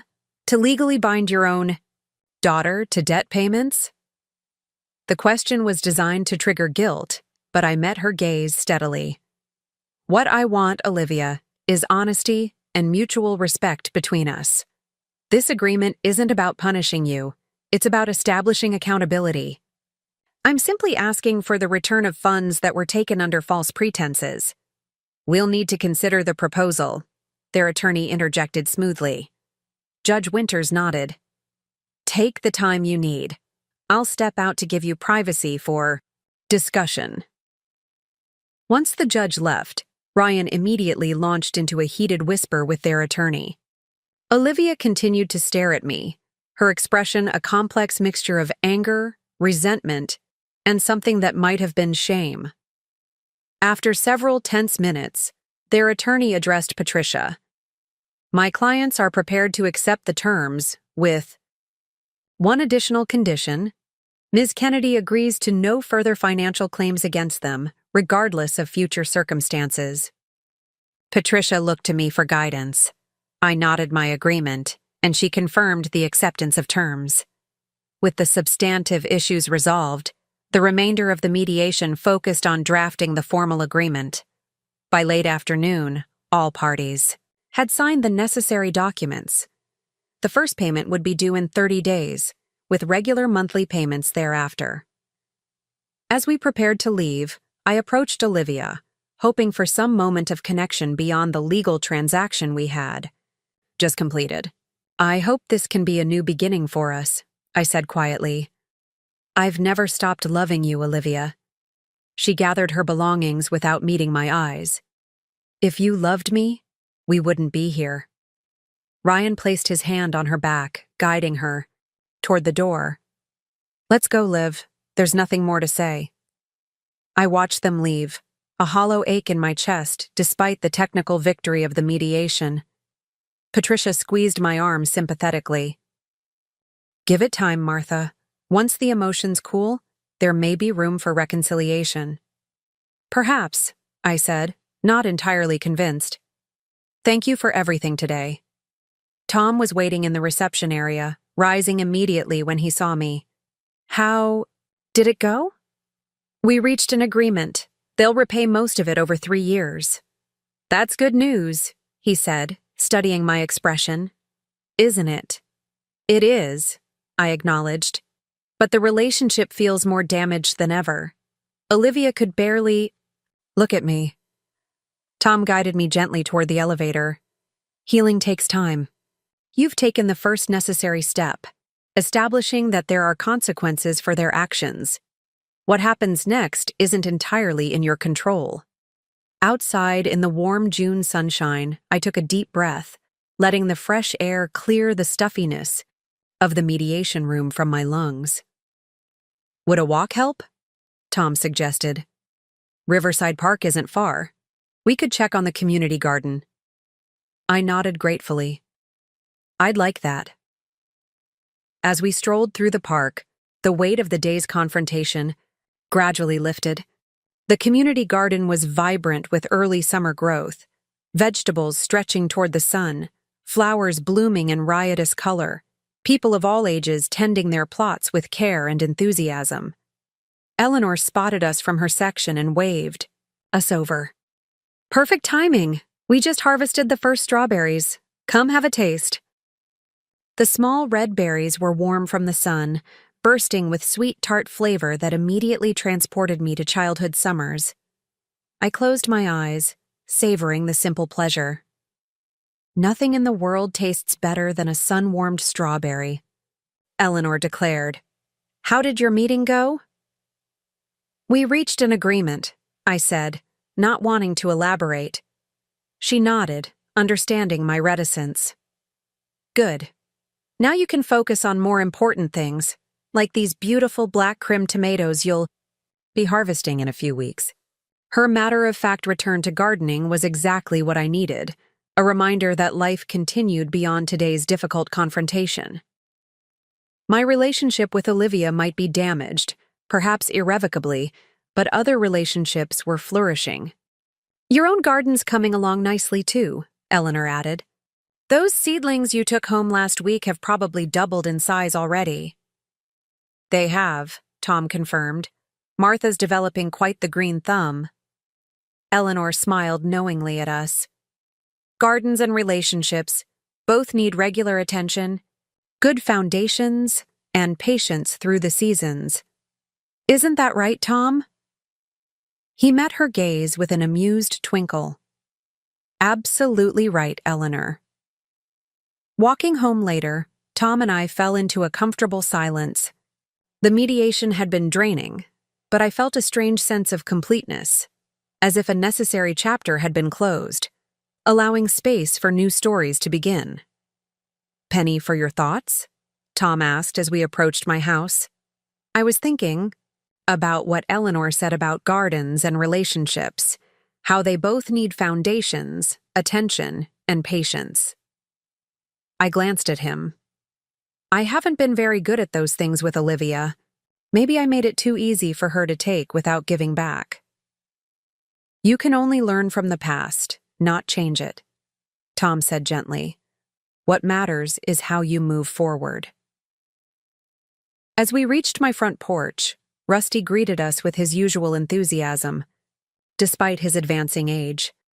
I bent to ruffle his ears, grateful for his uncomplicated affection. Would you like to stay for dinner? I asked Tom. Nothing fancy, just a simple pasta with vegetables from the garden.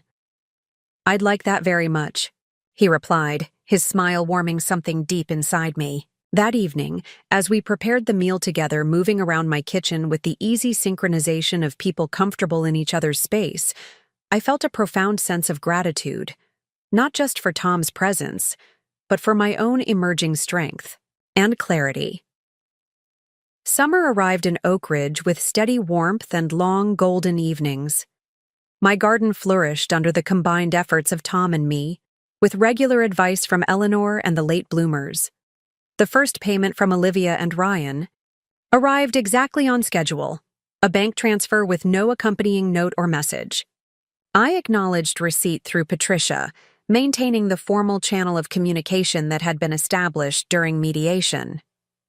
Life settled into new rhythms centered around activities and people that nourished rather than depleted me. 3. Mornings a week at the community garden, one afternoon at the library reading group, occasional dinners with Maggie, and regular time with Tom, cooking, gardening, attending local concerts in the park. My stroke recovery progressed to the point where my doctor pronounced me better than new during my quarterly checkup. Your blood pressure is lower than it's been in years, Dr. Wilson observed, reviewing my chart. Exercise steady, diet improved. Whatever you're doing, Martha, keep it up. What I was doing, I realized, was living unburdened by constant worry about Olivia's next crisis or financial request. The freedom was bittersweet. I missed my daughter deeply, but I couldn't deny the positive impact on my health and spirit.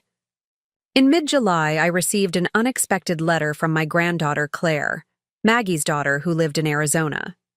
She was planning a 2-week visit to Oregon in August and wondered if she might stay with me for part of that time. "I'd love to reconnect," she wrote. "Mom talks about your garden and your book group, and it sounds like you're creating such a wonderful life. I could use some of that wisdom right now." Claire had always been special to me, a bright, thoughtful girl who shared my love of literature and gardening. She'd moved to Arizona for college 5 years earlier and had stayed after securing a position teaching at a community college. Though we exchanged occasional emails and holiday cards, it had been years since we'd spent meaningful time together. Her visit gave me a new project. The guest room, which had been hastily prepared for Tom during my recovery, needed a more thoughtful renovation. I enlisted Tom's help to repaint the walls a warm sage green, replace the dated bedding with fresh linens, and add small touches to make the space inviting: a reading lamp, a vase for fresh flowers, a small bookshelf stocked with novels I thought Claire might enjoy. "You're nesting," Tom observed with amusement as we arranged the furniture. "Is that bad?" I asked, suddenly self-conscious. "Not at all. It's lovely to see you excited about hosting someone." He straightened a framed botanical print we'd hung on the freshly painted wall. "Claire is lucky to have you in her life." The week before Claire's arrival, I received a call from an unfamiliar number. When I answered, there was a moment of silence before Olivia's voice came through. "Mom, it's me." My heart leapt at the sound of her voice.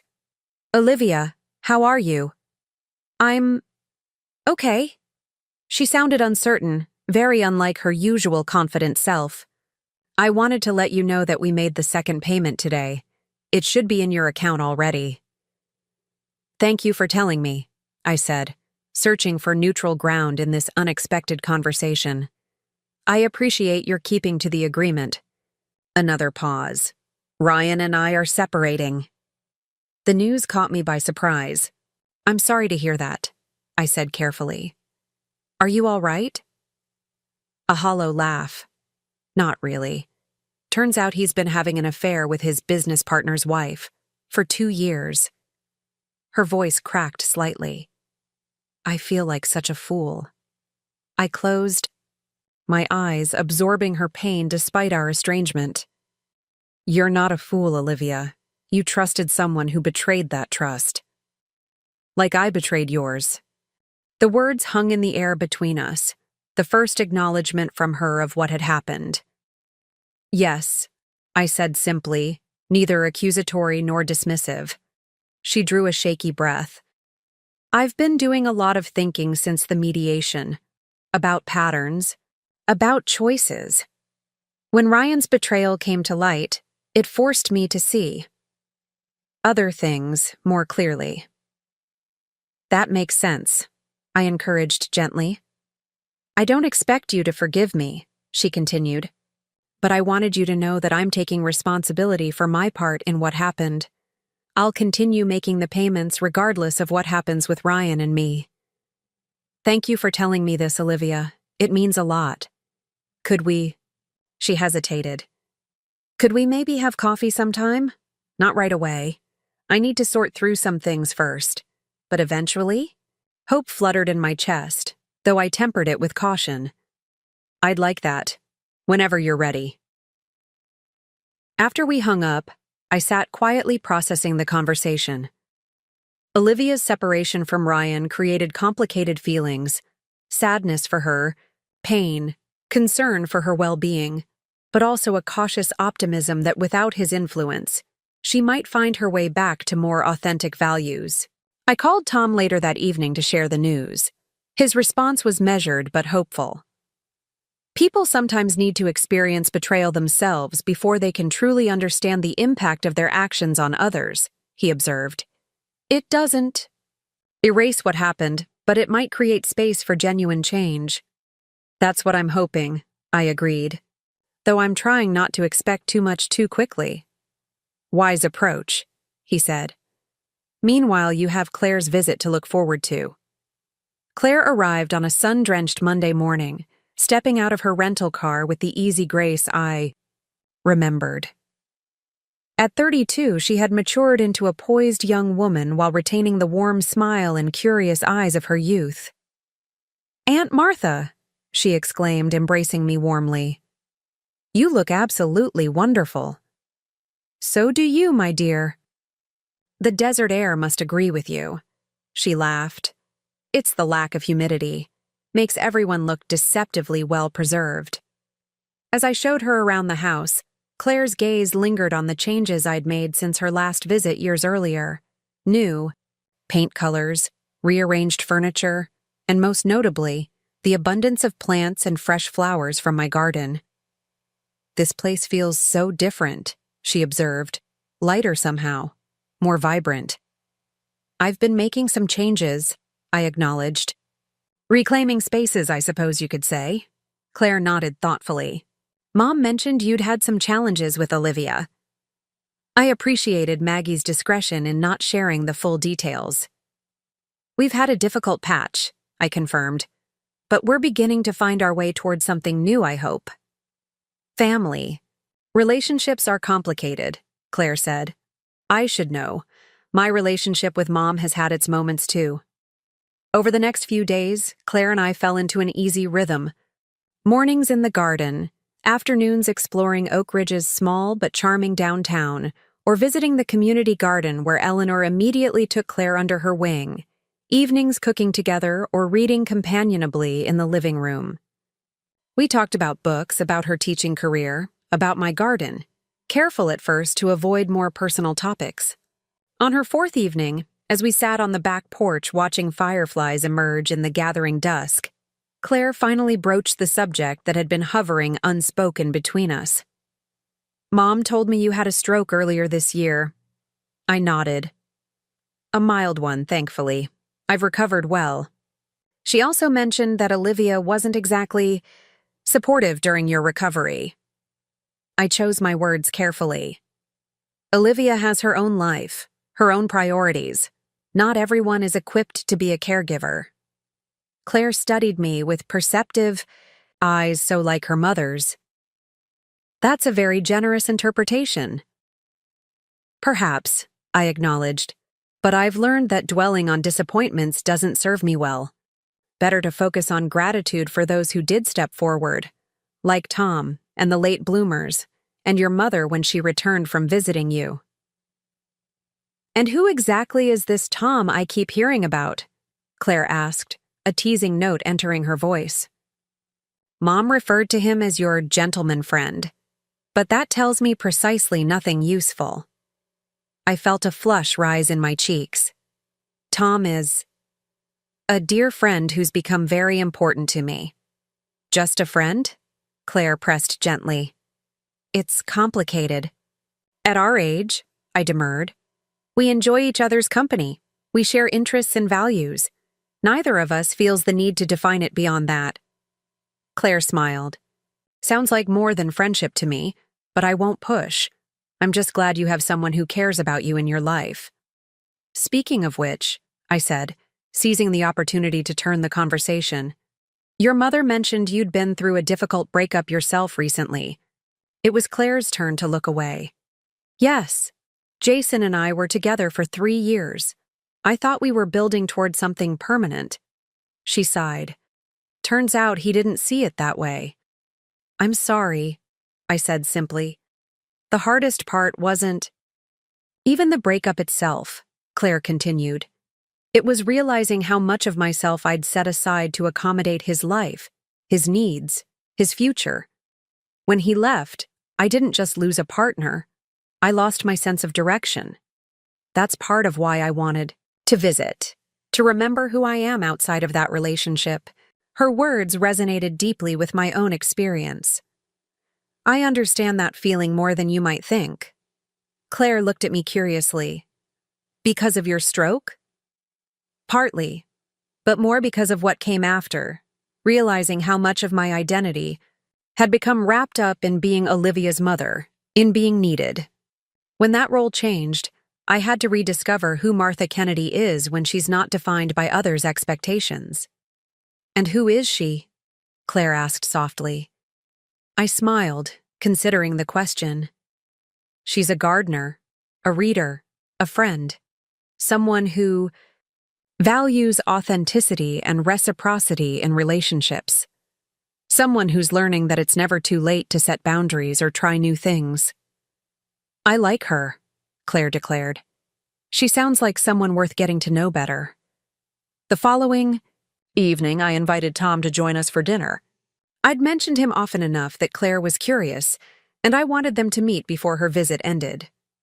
Tom arrived promptly at 6, bearing a bouquet of dahlias from his garden and a homemade blackberry cobbler for dessert. His natural warmth and lack of pretension immediately put Claire at ease, and dinner conversation flowed effortlessly among the three of us. After the meal, Claire insisted on clearing up while Tom and I enjoyed coffee on the porch. When she joined us later, her expression was thoughtful. "So, Tom," she began, settling into a chair, "my mother tells me you're a retired physician who teaches gardening to seniors and drives my aunt to medical appointments. What she failed to mention is that you're also charming, make excellent cobbler, and look at Aunt Martha like she hung the moon." "Claire," I protested, feeling heat rise in my cheeks. Tom chuckled, unruffled by her directness. "Your mother's assessment was accurate, if incomplete. And yes, I do think your aunt is rather remarkable." Claire nodded approvingly. "Good answer. Just so we're clear, Aunt Martha is very important to me, and I'd be extremely displeased if anyone hurt her." "Are you giving Tom the shovel talk?" I asked, torn between embarrassment and amusement. He's not a teenage boy picking me up for prom. "Age is irrelevant when it comes to protecting family," Claire replied with mock seriousness, though her eyes twinkled. "I understand completely," Tom assured her, "and I respect your concern for Martha's well-being. It's one of many things we have in common." Claire's interrogation soon gave way to more general conversation, but I found myself touched by her protective instinct. It had been a long time since anyone had looked out for my interests the way she was doing. Awkwardly, perhaps, but with genuine care. Later, after Tom had gone home with promises to return for a garden work session the following morning, Claire and I sat in the kitchen sharing a final cup of tea. "I like him," she declared. "He's solid, authentic." "I'm glad you approve," I said dryly. "Seriously, though," she continued, "seeing you with him, in this house, with your garden and your friends, you've created something beautiful here, Aunt Martha. Something genuine." Her words warmed me. "It's not what I expected for this chapter of my life," I admitted. "But yes, there is beauty in it. I've been thinking about what you said about rediscovering yourself after your caretaking role changed," Claire said thoughtfully. "That's exactly what I need to do now. Figure out who Claire is when she's not defined by her relationship with Jason." "And who do you think she might be?" I asked. Claire smiled. "I'm not entirely sure yet, but I have some ideas. She might be someone who finally writes that novel she's been thinking about for years. Someone who travels more. Someone who says yes to opportunities instead of worrying about how they fit into someone else's plan." "She sounds like someone I'd very much like to know," I said, reaching across the table to squeeze her hand. The remainder of Claire's visit passed too quickly. We established a comfortable routine, mornings in the garden with Tom often joining us, afternoons exploring different parts of Oak Ridge or neighboring towns, evenings filled with conversation, and quiet companionship. By the time she prepared to leave, I felt we had established a new, adult relationship based on mutual respect and genuine affection rather than merely family obligation. On her final morning, as she loaded her suitcase into the rental car, Claire turned to me with unexpected seriousness. "Thank you," she said, embracing me tightly. "Not just for the visit, but for showing me what courage looks like at any age." I blinked back sudden tears. I don't feel particularly courageous. But you are, she insisted. You faced heartbreaking betrayal from your own daughter, health challenges that would have defeated many people, and instead of becoming bitter or shutting down, you've created this beautiful new life. You're my role model, Aunt Martha. Her words touched me deeply. Come back soon, I managed through the emotion tightening my throat. Count on it, she promised. And maybe next time, you'll visit me in Arizona. Bring Tom. I'll show you both. The desert in bloom. It's something everyone should see at least once. After Claire's departure, the house felt momentarily empty, but not in the hollow way it had after Olivia moved out or after Daniel died. This was a gentler emptiness, one filled with pleasant memories and the knowledge that meaningful connection remained despite physical distance. 2 days later, I received a text message from Olivia. Coffee next week? Tuesday at 10? Old Mill Cafe? I responded with a simple, I'll be there, my heart both hopeful and guarded. When Tuesday arrived, I dressed with deliberate care, a casual outfit that conveyed neither special effort nor indifference. Tom offered to drive me, but I decided to go alone, wanting to face this reunion on my own terms. Olivia was already seated when I arrived, her appearance both familiar and changed. She seemed to have lost weight, and her typically polished style was more subdued. She stood when she saw me, her movement hesitant. Mom, she said softly. Hello, Olivia. I stepped forward, and after a moment's awkward pause, we embraced briefly before sitting down. Thank you for coming, she began. I wasn't sure you would. Of course I came, I replied. You're my daughter. The server took our orders, chamomile tea for me, black coffee for Olivia, and then we were alone with the weight of all that remained unspoken between us. How have you been? I asked, wanting to ease into the more difficult conversation. Honestly, pretty awful. She managed a rueful smile. The divorce proceedings are underway. I'm moving out of the house next month. Too many memories, too much space for just me. I'm sorry you're going through this, I said sincerely. She nodded acknowledgement. The thing is, as painful as it's been, Ryan's betrayal forced me to confront a lot of uncomfortable truths. About him, about our marriage, about myself. She hesitated. About how I've treated you. I remained silent, allowing her the space to continue. I've been selfish, Mom, entitled, taking advantage of your generosity while giving very little in return. She met my eyes directly. I'm ashamed of what Ryan and I did, taking your money under false pretenses, abandoning you, when you needed help after your stroke. There's no excuse for it. No, I agreed quietly.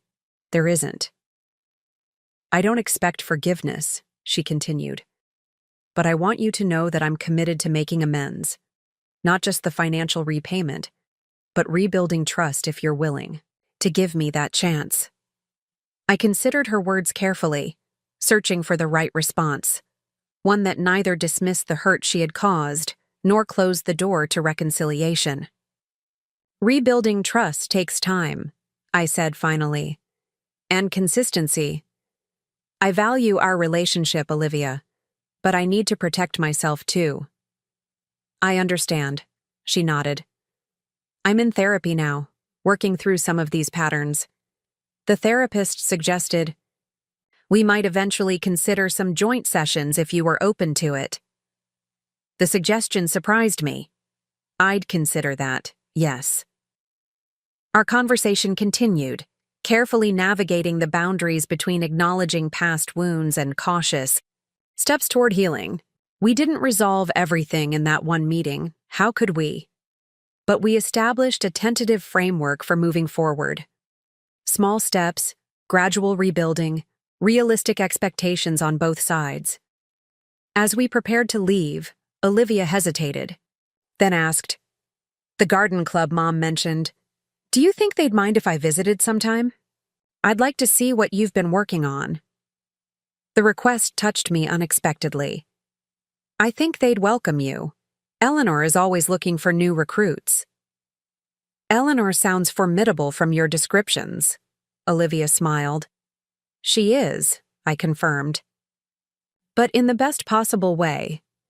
We parted with another brief embrace, this one less awkward than the first. I watched Olivia walk to her car, her shoulders straighter than when I'd arrived, carrying what seemed like a lighter burden. I didn't call Tom immediately after the meeting, choosing instead to walk home through Riverside Park, giving myself time to process the conversation. The community garden was quiet in the late morning sun, just a few dedicated gardeners tending their plots. Eleanor waved from her section, and I detoured to join her. "Productive morning?" she asked, noting my thoughtful expression. "I met with Olivia for coffee," I explained. "First time since the mediation." Eleanor nodded, continuing to deadhead, marigolds as she listened. "And how did that go?" "Better than I expected. She's going through a difficult time, separating from Ryan, but it seems to have prompted some genuine self-reflection." "Pain often does," Eleanor observed. "Not always, mind you. Some people just get bitter, but others find clarity they couldn't see before." "She mentioned wanting to visit the garden sometime," I added. Eleanor's eyebrows rose. "Well, now that's something. Small steps toward common ground. Literally in this case." She straightened, stretching her back. "We'll welcome her if she comes. No pressure, no expectations. Just a place to start fresh if she wants it." That evening, Tom came for dinner, bringing fresh vegetables from his garden to complement mine. As we prepared the meal together, I recounted my meeting with Olivia. "You seem cautiously optimistic," he observed. "I am," I acknowledged. "But also realistic. One conversation doesn't erase years of patterns. We both have work to do." "The important thing is that you're both willing to try," Tom said, his hand briefly covering mine on the countertop. "That's more than many people manage." As summer transitioned to fall, my life continued its pleasant rhythms. Olivia and I met for coffee every other week, gradually rebuilding a relationship that, while different from before, held its own authenticity. She visited the community garden once, somewhat awkwardly at first, but warming to Eleanor's direct manner and practical approach. We didn't discuss finances beyond her confirmation that the monthly payments were continuing as agreed. Claire called regularly, updating me on her progress with the novel she'd begun during her visit. Tom and I planned a trip to Arizona in February, to see the desert in bloom, just as Claire had suggested. My garden yielded a bountiful harvest, much of which I preserved for winter, canning tomatoes, freezing beans, drying herbs with techniques Eleanor taught me. On a crisp October evening exactly 6 months after my stroke, I sat on my back porch watching the sunset paint the sky in brilliant oranges and pinks. Rusty dozed at my feet, his breathing the deep, contented sighs of elderly contentment. Tom sat beside me, our shoulders touching comfortably as we shared the peaceful moment. "Penny for your thoughts," he said, echoing his familiar phrase. I smiled, considering how to express the fullness in my heart. "I was thinking about unexpected gifts," I said finally. "How sometimes what looks like disaster, a stroke, a betrayal, can actually be the beginning of something precious." "Like a garden after winter," Tom suggested. "Exactly like that." I turned to face him more directly. When I gave Olivia my retirement savings, I thought I was securing our future relationship. I never imagined it would eventually lead to this moment. Sitting here with you, with a garden I love, with new friends, and a different relationship with my daughter. "Life rarely follows the paths we expect," Tom agreed. "That's what makes it interesting." "Interesting," I echoed with a smile. "That's one way to put it." As twilight deepened around us, I felt a profound sense of gratitude for this unexpected chapter of my life. The road had been painful at times, requiring me to face difficult truths and establish boundaries I'd long avoided. But it had also led to genuine connections, newfound strength, and a deeper understanding of what truly mattered. The financial betrayal that had initially seemed like an ending had become, instead, a beginning, the catalyst for reclaiming my life, my independence, and ultimately, my joy. Not despite the challenges, but because of them, I had found my way to this peaceful moment, surrounded by beauty I had helped create, beside a person who valued me exactly as I was. It wasn't the retirement I had planned. It was better. As autumn deepened in Oak Ridge, bringing russet and gold to the trees and a crisp edge to the morning air, my life settled into a rhythm that felt both new and somehow timeless. The late bloomers shifted focus from harvesting to winterizing the community garden, laying down mulch and planting cover crops to nourish the soil through the cold months ahead. Eleanor, ever the teacher, showed us how to save seeds from our most successful plants for next year's growing season. "Good gardeners think in cycles, not endpoints," she declared, as we carefully labeled tiny envelopes filled with tomato and pepper seeds. "Every ending nurtures the next beginning." Her words resonated beyond gardening, reflecting the cycle of change in my own life.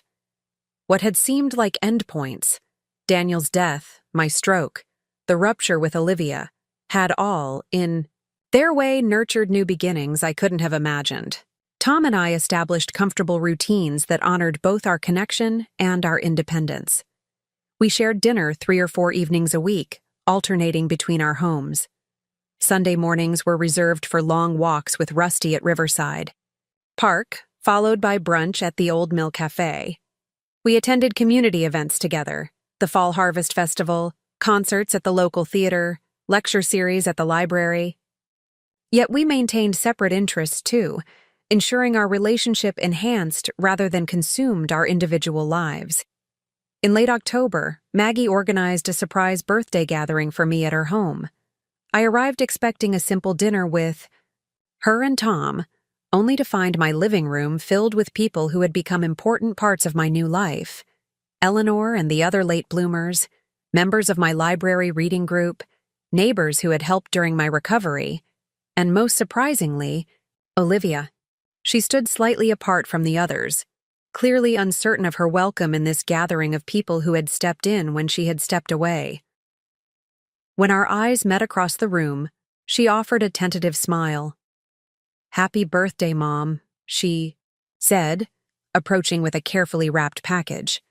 "I hope it's okay that I came. Maggie invited me, but I can leave if it makes things uncomfortable." "I'm glad you're here," I assured her, meaning it despite the complexity of emotions her presence evoked. "Thank you for coming." The party flowed around us, food and wine, laughter and conversation, no formal agenda beyond the pleasure of shared company. I watched Olivia gradually relax as the evening progressed, especially after Eleanor engaged her in a spirited debate about organic gardening practices versus conventional methods. "Your daughter has strong opinions," Eleanor commented to me later, her tone approving. "Misguided on the subject of synthetic fertilizers, but at least she's passionate. That's something to work with." I laughed. "High praise coming from you." "Well, she's making an effort," Eleanor shrugged. "That counts for something in my book." Later, as guests began to depart, Olivia helped Maggie and Tom clear away plates and glasses. The domestic gesture, so simple yet so meaningful given our history, brought unexpected tears to my eyes. Tom noticed, coming to stand beside me with a gentle hand on my shoulder. "All right?" he asked quietly. "More than all right," I assured him, just taking it all in. When only Tom, Maggie, and Olivia remained, we settled in the living room with final cups of tea. The conversation meandered comfortably until Olivia broached a subject that surprised me. "Mom, I've been thinking about the holidays," she began. "They're coming up soon, and I was wondering—" She hesitated, glancing at Tom and Maggie as if uncertain about discussing this in their presence. Go on, I encouraged. I know things are still evolving between us, she continued carefully. But I'd like to spend Thanksgiving with you. If you're open to it. Nothing elaborate, just the two of us. Or, she glanced at Tom, you're welcome too, of course. The invitation touched me deeply. Holiday celebrations had become increasingly strained in recent years, with Olivia and Ryan often choosing to travel or spend time with his family instead. That she now wanted to intentionally share this time felt significant. I'd like that. Very much, I replied. And yes, I think just the two of us would be good for this first holiday. A chance to create some new traditions. Tom nodded his understanding, squeezing my hand supportively. Maggie and I were already planning a friend's Thanksgiving on the Friday after, he added. So we'll all celebrate together that way too. Olivia seemed relieved. Perfect. I'll bring the pies. My baking has improved since the divorce. Turns out it's good therapy. After they had all gone, I sat alone in my living room surrounded by birthday cards and the lingering warmth of celebration. 69 years old. Not where I had expected to be at this age, but exactly where I needed to be. November brought early frosts that transformed my garden into a tapestry of crystalline beauty each morning. Tom and I spent a weekend winterizing my home, checking weather stripping, cleaning gutters, wrapping outdoor pipes. The work was satisfying in its practicality, another form of self-care I had often neglected in the past. The attic insulation could use reinforcement before winter sets in fully, Tom observed as we finished the weekend's tasks. I have a friend who does excellent work at reasonable rates. Always thinking ahead, I smiled. That's one of the things I appreciate about you. Occupational habit, he replied. Physicians are trained to be preventative as well as reactive. Well, I appreciate both qualities, I said. Your foresight and your ability to respond effectively when the unexpected happens. Like when a stubborn English teacher refuses to ask for help after a stroke. He teased gently. Exactly like that, I acknowledged. Though I prefer to think of it as independent rather than stubborn. Tom laughed. A distinction without a difference, perhaps. Thanksgiving with Olivia proved both easier and more complex than I had anticipated. She arrived early to help prepare the meal, bringing not only the promised pies, but also a photo album I hadn't seen in years. I found this when I was packing to move, she explained as we worked side by side. In the kitchen. It has all those summer vacation photos from when I was little. Remember how Dad used to insist on stopping at every historical marker on road trips? The memory made me smile. He believed strongly in educational vacations. I think he was genuinely disappointed when you preferred the motel swimming pool to the pioneer museums. We fell into reminiscing as we cooked, navigating carefully around more recent history while finding common ground in shared memories of earlier, happier times. When we finally sat down to our modest but beautiful meal, Olivia raised her water, glass in a toast. To new beginnings, she said simply, and to learning from endings, I added. The meal wasn't perfect. There were still moments of tension, subjects we carefully avoided, wounds still tender to the touch. But there was also genuine laughter, honest conversation about her new apartment and job challenges, and a tentative bridge being rebuilt between us. After dinner, as we settled in the living room with slices of her excellent pumpkin pie, Olivia broached a subject I hadn't expected. I had a long talk with Claire last week, she said. She called to check on me, which was unexpected, but nice. Claire called you? This was news to me. Olivia nodded. Apparently you made quite an impression during her visit. She said you taught her a lot about resilience and rebuilding. She set down her dessert plate. She also gave me a much-needed perspective check about how I've treated you. I wasn't sure how to respond. Claire had never mentioned contacting Olivia during our regular calls. She didn't tell me to guilt you, I assured her. That's not Claire's style. No, but she was refreshingly direct. Olivia's smile was rueful. Said she couldn't understand how anyone could take advantage of Aunt Martha because you're literally the kindest person ever. Made me see myself through someone else's eyes, which was illuminating. The conversation shifted to plans. For the coming months, Olivia's new job opportunity, my upcoming trip to Arizona with Tom, the continued payments according to our legal agreement. As she prepared to leave, Olivia paused at the door. Today was good, she said. Different, but good. Yes, I agreed. A new tradition worth continuing. The friends' Thanksgiving at Maggie's the following day provided a joyful counterpoint to the more emotionally complex celebration with Olivia. Eleanor brought her famous cranberry chutney. Tom contributed an elaborate vegetable tart, and other guests arrived with dishes representing diverse culinary traditions. This is what retirement should be, Maggie declared as we all crowded around her dining table. Good food, good friends, no corporate gift exchanges or obligatory office parties. Hear, hear, Eleanor raised her wine glass. To chosen family. To chosen family, we echoed. Later, as Tom drove me home through streets already decorated for Christmas, I reflected on the concept of chosen family. For so long, I had defined family narrowly: Olivia, Daniel, occasionally extended relatives at holiday gatherings. Now my circle had expanded to include people connected by affinity rather than blood, people who chose to be in my life and whom I chose in return. Penny, for your thoughts? Tom asked, noticing my contemplative silence. I was thinking about family, I replied, how the definition expands when you open yourself to new possibilities. He nodded, understanding as always. One of life's great gifts, the family we create beyond the one we're born into. As December arrived, bringing holiday bustle to Oak Ridge, I found myself embracing the season with an enthusiasm I hadn't felt in years. Tom and I visited local craft fairs, selecting handmade ornaments and gifts for friends. I joined the late bloomers in creating evergreen wreaths from garden materials, learning how to weave grapevines into circular forms and attach pine boughs, holly berries, and dried flowers. Olivia invited me to her new apartment for coffee, a modest but charming space where she was clearly establishing her independent identity. Photos of her childhood and college years mixed with new artwork and books reflecting evolving interests.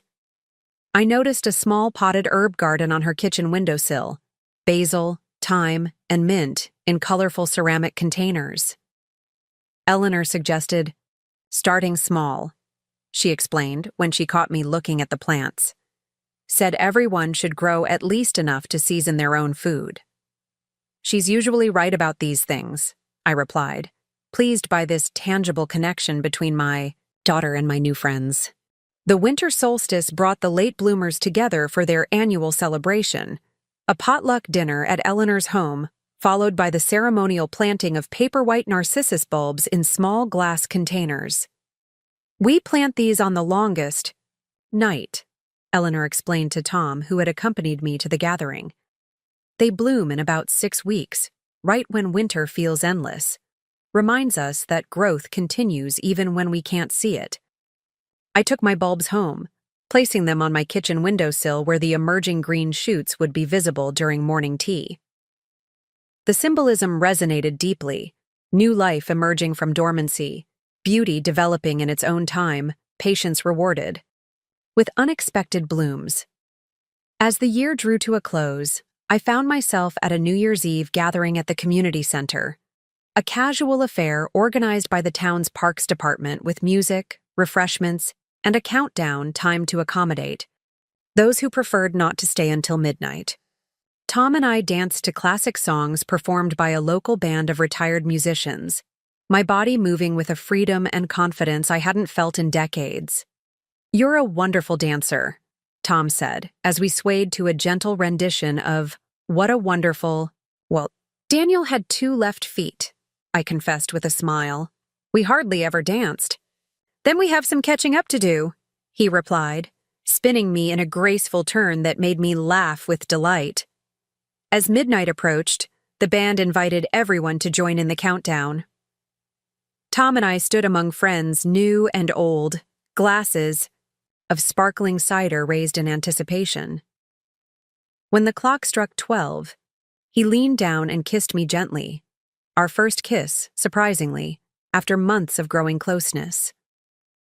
"Happy New Year, Martha," he whispered. "Happy New Year, Tom," I replied, my heart full with the simple joy of the moment. Outside, snow had begun to fall, dusting the world with fresh possibility. Another year, another beginning, another opportunity to grow and flourish regardless of age or circumstance. The journey that had begun with loss and betrayal had led me here, to this moment of quiet celebration, surrounded by genuine connection, filled with gratitude for lessons learned and wisdom hard won.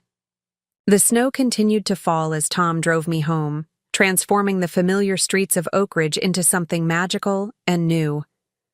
We rode in comfortable silence, my hand in his, no need for words to fill the peaceful moment. At my door, he kissed me once more before saying goodnight. "I'm looking forward to our Arizona trip in February," he said. "New landscapes to explore together." "New beginnings," I agreed, echoing Olivia's Thanksgiving toast. "And learning from endings." As I stood on my porch watching his taillights disappear down the snowy street, I felt a profound sense of contentment. The financial betrayal that had once seemed like the end of my world had ultimately been the catalyst for its renewal. The daughter who had called me a burden had begun her own journey toward understanding and amends. The stroke that threatened my independence had led me to connections that enriched rather than diminished my autonomy. Life never follows a straight path. It meanders, doubles back, takes unexpected turns. The key, I had learned, was to remain open to possibility, to nurture what nourishes you, and to recognize that every ending, even the painful ones, contains the seeds of new growth, waiting patiently for their season to bloom.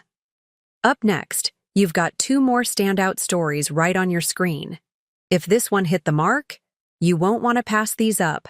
Just click and check them out.